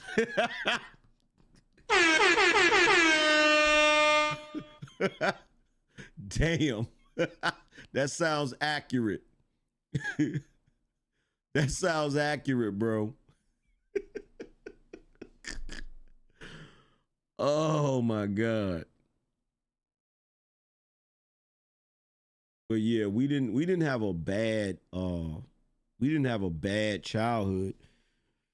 We just had messed up We just had a messed up generation above us, man. We just had a messed up generation above us.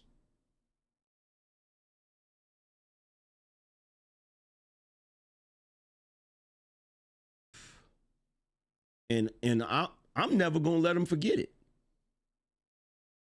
I'm never going to let them forget it. They're like, why you always got to bring it up? Well, you should have never did it. You should have never did it. I ain't gonna never let them forget it. Nope. Ain't gonna do it. Ain't gonna do it. I'm never gonna let them forget it. See, shout out to Thomas. Thomas said, thanks for being the YouTube voice in 2024. Shout out to Eric. Shout out to Charlie. Charlie says, salute to you, bro. You straight cooking. I'm never gonna let them forget it. Because the last thing I'm not gonna let them get old and then start pretending like they didn't do nothing. Nah, nigga. We not doing that. We not doing that. But anyway, let me get to this last topic. Let me get to the final topic.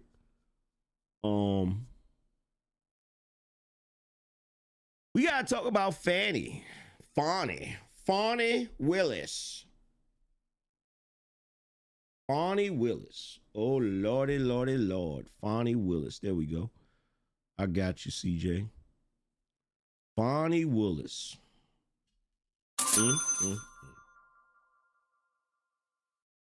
Shout out to Alan. So, for those that don't know, Fani Willis, Fulton County District Attorney, delivered a passionate speech addressing the racism and sexism she has faced, including the intentional mispronunciation of her name amid the Trump election interference case. Fani Willis spoke at Turner Chapel AME Church, addressing her critics and the racism and sexism she has faced.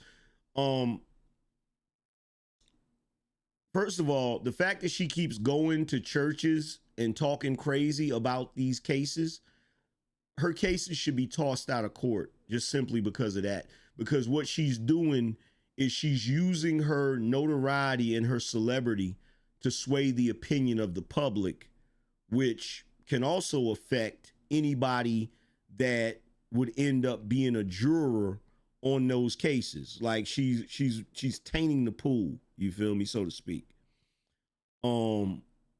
Which is infringing upon the rights of the defendants. She's criticized the mispronunciation of her name as Fani in an attempt to demean her. Well, I'm sorry to say it, Fani, but you demeaned yourself. Then she tried to defend her handling of the Trump interference case, urging her supporters to stay strong despite the criticism and threats. She's even filed a request with the Georgia Court of Appeals to dismiss Trump's appeal, aiming to disqualify her. And she don't even realize it's a wrap, you know. Trump's attorney, Steve Sadow, accused Willis of trying to prevent appellate review of her misconduct. And she continues to address racial issues despite a judge's rebuke. In other words, the judge already told her to stop going to churches and doing that, but she did it anyway, right? So let's go and see if we can find this video.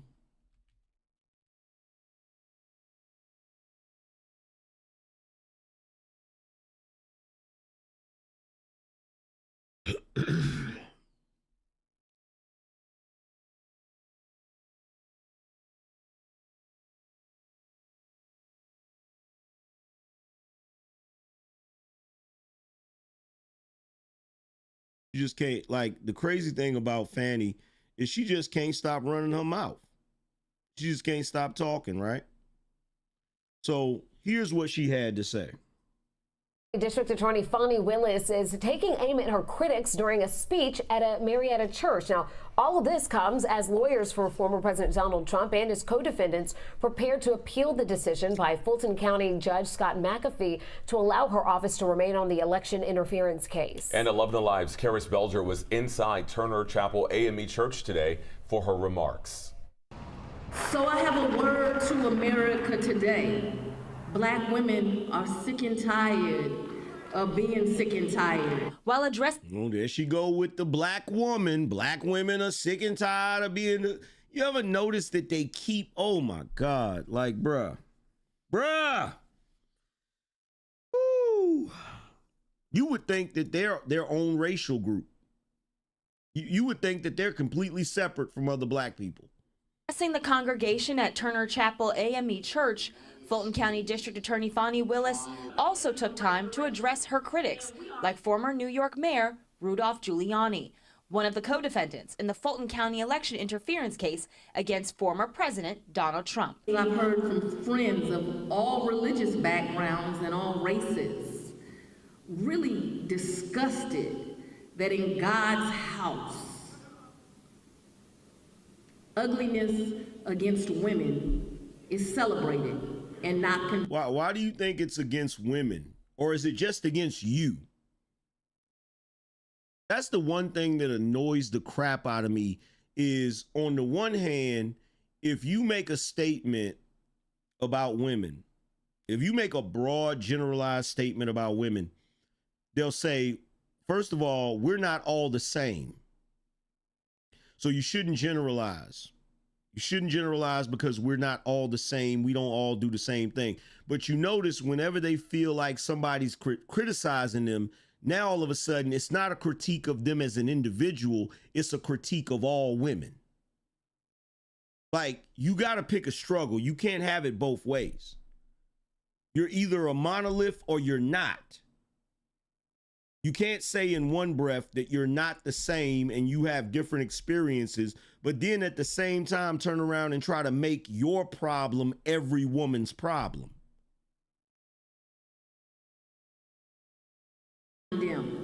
The remarks came less than 24 hours after Willis filed a motion to dismiss the appeal that is seeking to have her removed from the case. If the motion is denied, the Georgia Court of Appeals will hear arguments in October. Willis did not directly address the case, but did say she would continue to work toward what she calls her mission to make sure justice serves every member of the public. I have caused others so much fear by having the audacity to work towards my oath every day to make sure Lady Justice works hard for, hear me on this, that Lady Justice works hard every day to serve all of her constituents. Oh, really? Oh, really? So I got a question. If Fani Willis is working hard so that Lady Justice is working for all its constituents, and this case with Trump isn't about your neglect, it isn't about your negligence, it's just about race, then explain to me what's going on with the YSL case, because you brought that RICO case too. What's going on with that case? If anybody has been paying attention to that case, you know that case is a whole clown show. And that case ain't got nothing to do with a president. That case ain't got nothing to do with nobody white. That's a case against some brothers. They done found out that the judge and the prosecutor been having secret meetings and stuff, and seem like they're trying to influence the freaking witnesses and all types of stuff. When Young Thug's lawyer called it out, the judge wanted to know where he found out. He's like, it don't matter where I found out. Is it true? Why wasn't we privy to that meeting? Well, if you don't tell me where you found it from, I'm going to hold you in contempt. And held him in contempt. and sentenced him to 20 days in jail that he has to serve on the weekends. So no, Fani, this is not about Donald Trump, and this is not about racism. This is about you sucking at your job, no pun intended. This is about you being horrible at your job. This is about you not being fit to be the district attorney. That's what this is about. Former Special Prosecutor Nathan Wade sat in the back of the audience but did not make any remarks. And like Willis, he did not take questions after the speech. His romantic relationship with Willis led to the initial hearings, which resulted in him stepping down from the case. Now let's see if we can find the part where she was talking about everybody mispronouncing her name. Let's see if we can find that part. She mad about that, y'all. Ooh, she mad about that. She mad about y'all calling her Fani. Ooh, she don't like that.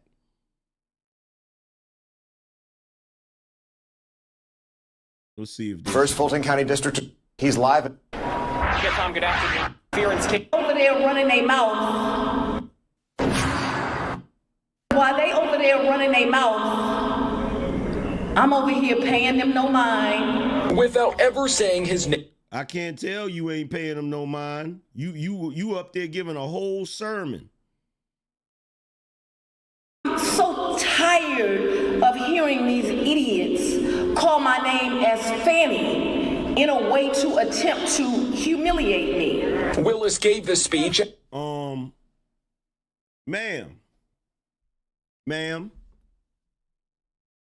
Ma'am, are you okay? First of all, the way your name is spelled, the proper pronunciation is Fani. I don't know why you're mad about that. You can't be mad at us for making an obvious joke about that name for a couple of reasons. One, we didn't name you that. Your parents did. That's number one. And I'm sorry, I'm a Gen Xer. And the one thing I know as a Gen Xer is if I have a funny name, if anybody has a funny name in Gen X, we gonna crack some jokes. We gonna crack some jokes. We gonna make some jokes about it. Hell, and for your name, considering what you did, the jokes write themselves. So one, you can't be mad at us because the way your name is spelled, F-A-N-I, anybody that looks at that name is going to say Fani. I'm sorry. That's what they're going to say. Number two, we didn't name you that. Your parents did. Number three, you humiliated yourself when you decided to have a sexual affair with the special prosecutor that you hired, especially considering the fact that when you were running for office, you did an interview where you clearly stated that the DA should not be sleeping with their employees, that the DA should not be spending the taxpayers' money. But see, at the time when you were saying it, you were throwing your predecessor under the bus, only for you to turn around and do the exact thing that you condemned. So I'm sorry.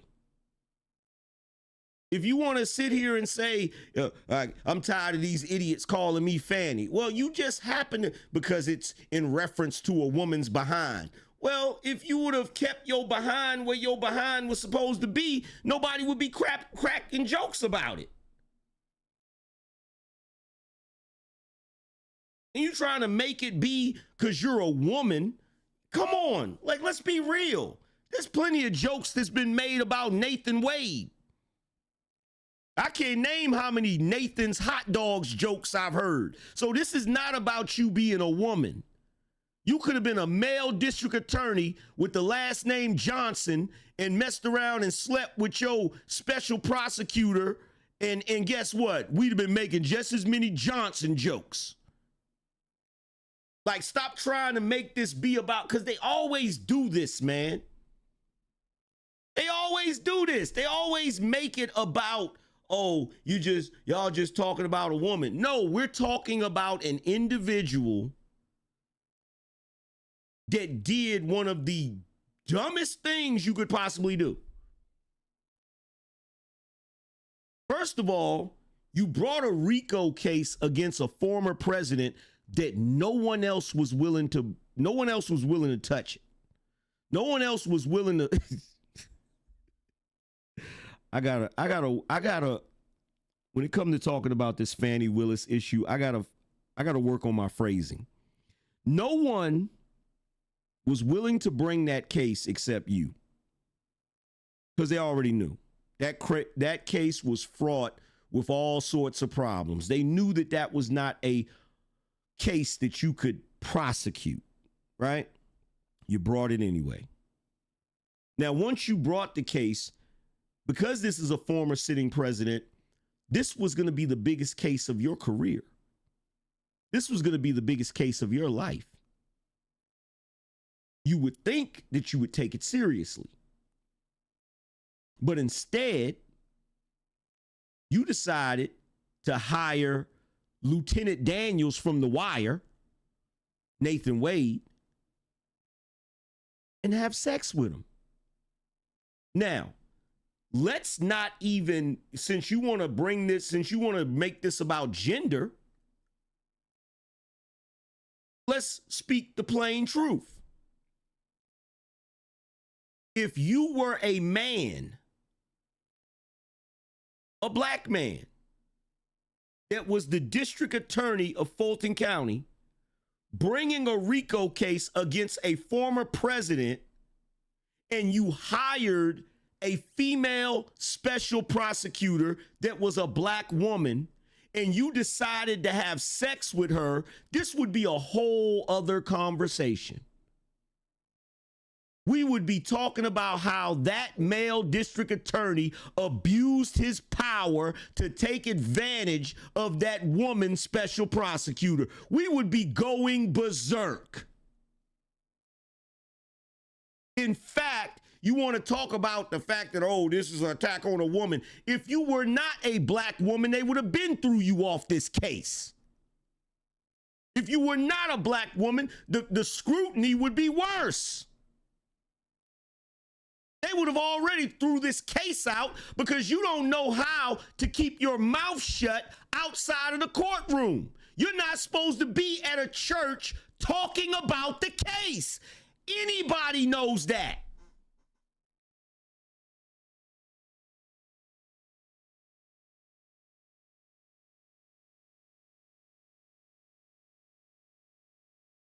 This is not about you being a woman. This is about you being incompetent. This is about you being unprofessional. This is about you breaking all of the rules that you swore to uphold. That's what this is about. This is about you abusing your power and then crying racism and sexism the moment somebody calls you out on your negligence. That's what this is about.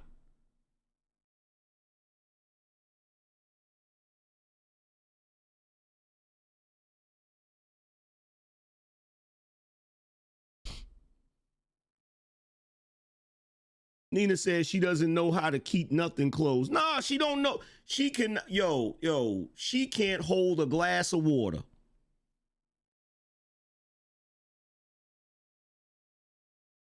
Because who does that? You were tasked by the Democrats, let's just be real, to bring a RICO case against a former president. Has never been done in the history of the United States. Anybody would understand the gravity of what you're trying to do. Anybody. You get tasked with hiring a special prosecutor to prosecute the biggest case of the century, and you decide to have sex with him.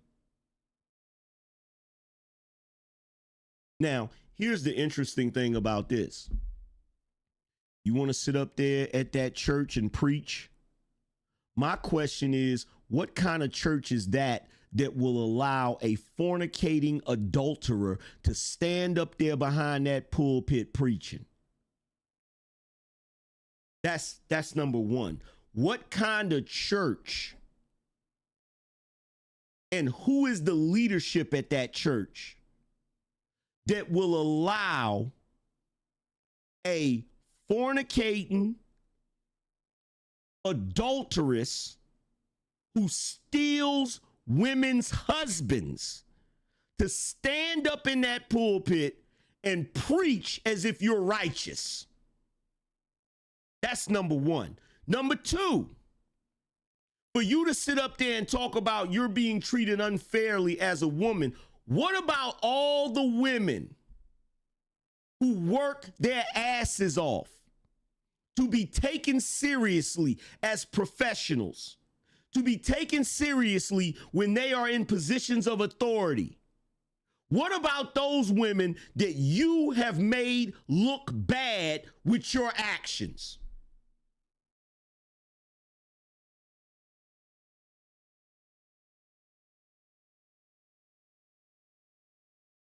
See, nobody's going to call her out on this crap. And the funniest thing about it is, it's the black folk in Atlanta that should be calling her out on this, especially them black folk in that church.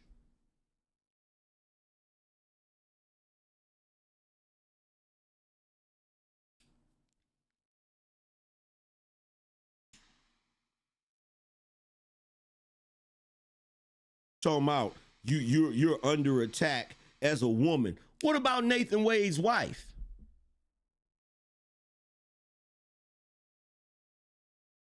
What about his wife?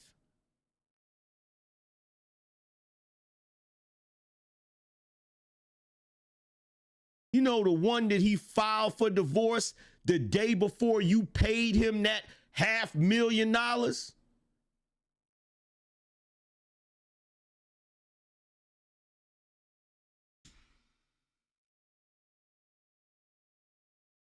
What about his wife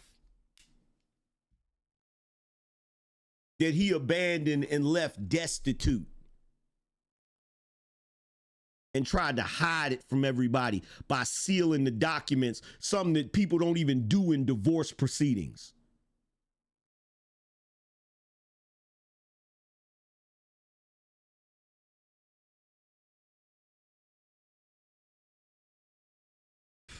And I'm going to tell y'all something. Women, don't you fall for this. Don't you fall for this. Don't you let her sit up there and play in y'all's face like that. Don't you let her sit up there and play in y'all's face like that. Is that the type, is that really what y'all want as y'all's representation?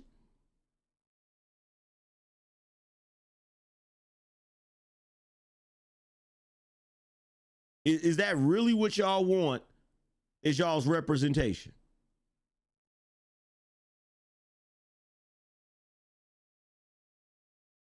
And guess what? I don't know how true it is, but I done heard rumors that Nathan wasn't the only one she was messing with. I don't know how true it is.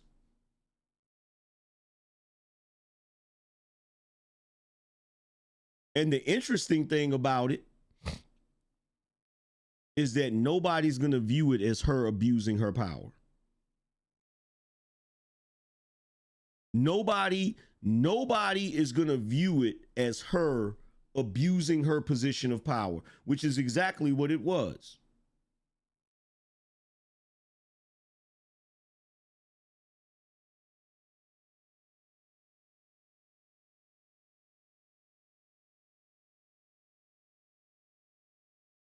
Got the nerve to be in a church giving a speech. Are you what? In a church? Of all places.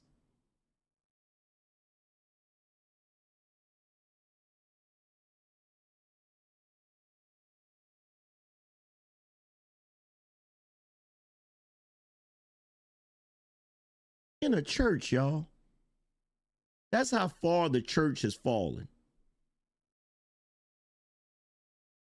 That's how far the church has fallen, like to where they would let her stand up there.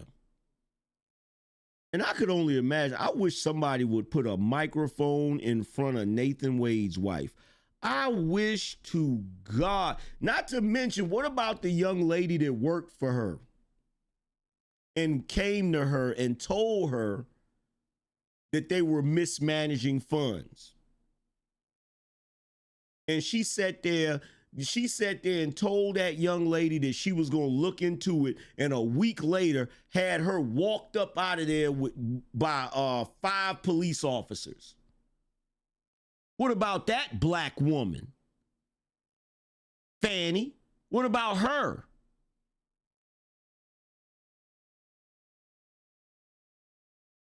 What about her? What about that black woman that was being professional and doing the right thing, and then you fired her for it? This is what I mean by these race baiting black folk that love to accuse people of being racist and sexist and all of that. And how is Fani Willis accusing somebody of being racist, and she done brought a RICO case against Young Thug and other black men? How's she gonna claim sexism and claim that she's being treated a certain way because she's a woman, but look at what she did to her female employee? Look at what she did to Nathan Wade's wife. This is what I mean by the BS.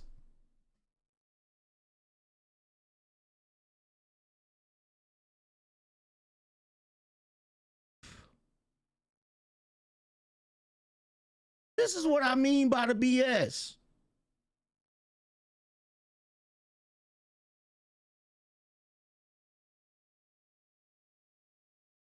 Like, if you're going to sit there and say that you're an advocate for women, you can't be caught treating women messed up just because you're a woman.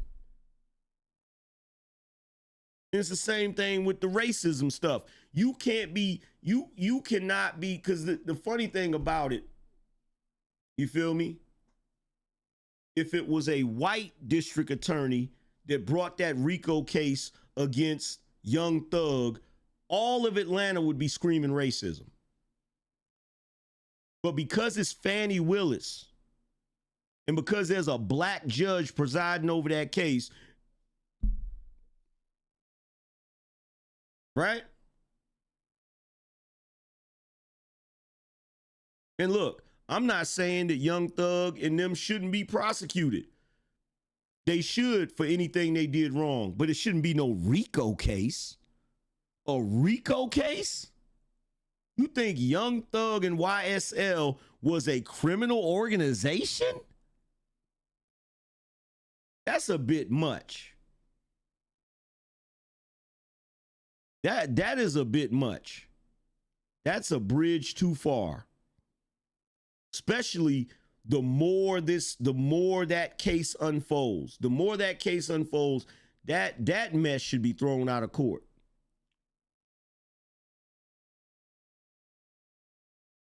And I find it interesting that it seems like a lot of her cases should be thrown out of court.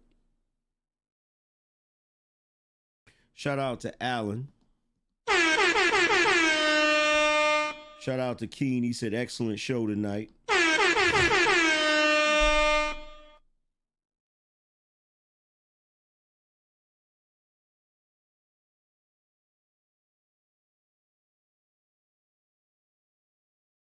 Like, and I'm going to tell you something right now. If you just sit back and listen to her talk, If you just sit back and listen to her talk, the hubris is it's mind-boggling. If I had to bet any amount of money, I guarantee you she abuses the hell out of her power. I guarantee you. I guarantee you. I guarantee you she abuses the hell out of her power.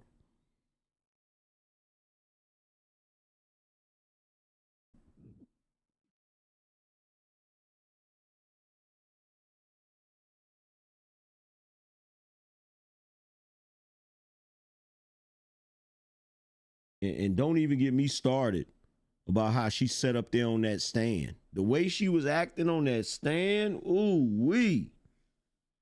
Soon as I saw that, I said, yo, she shouldn't be the district attorney of anything. She should be nowhere near the judicial system. Nowhere near it.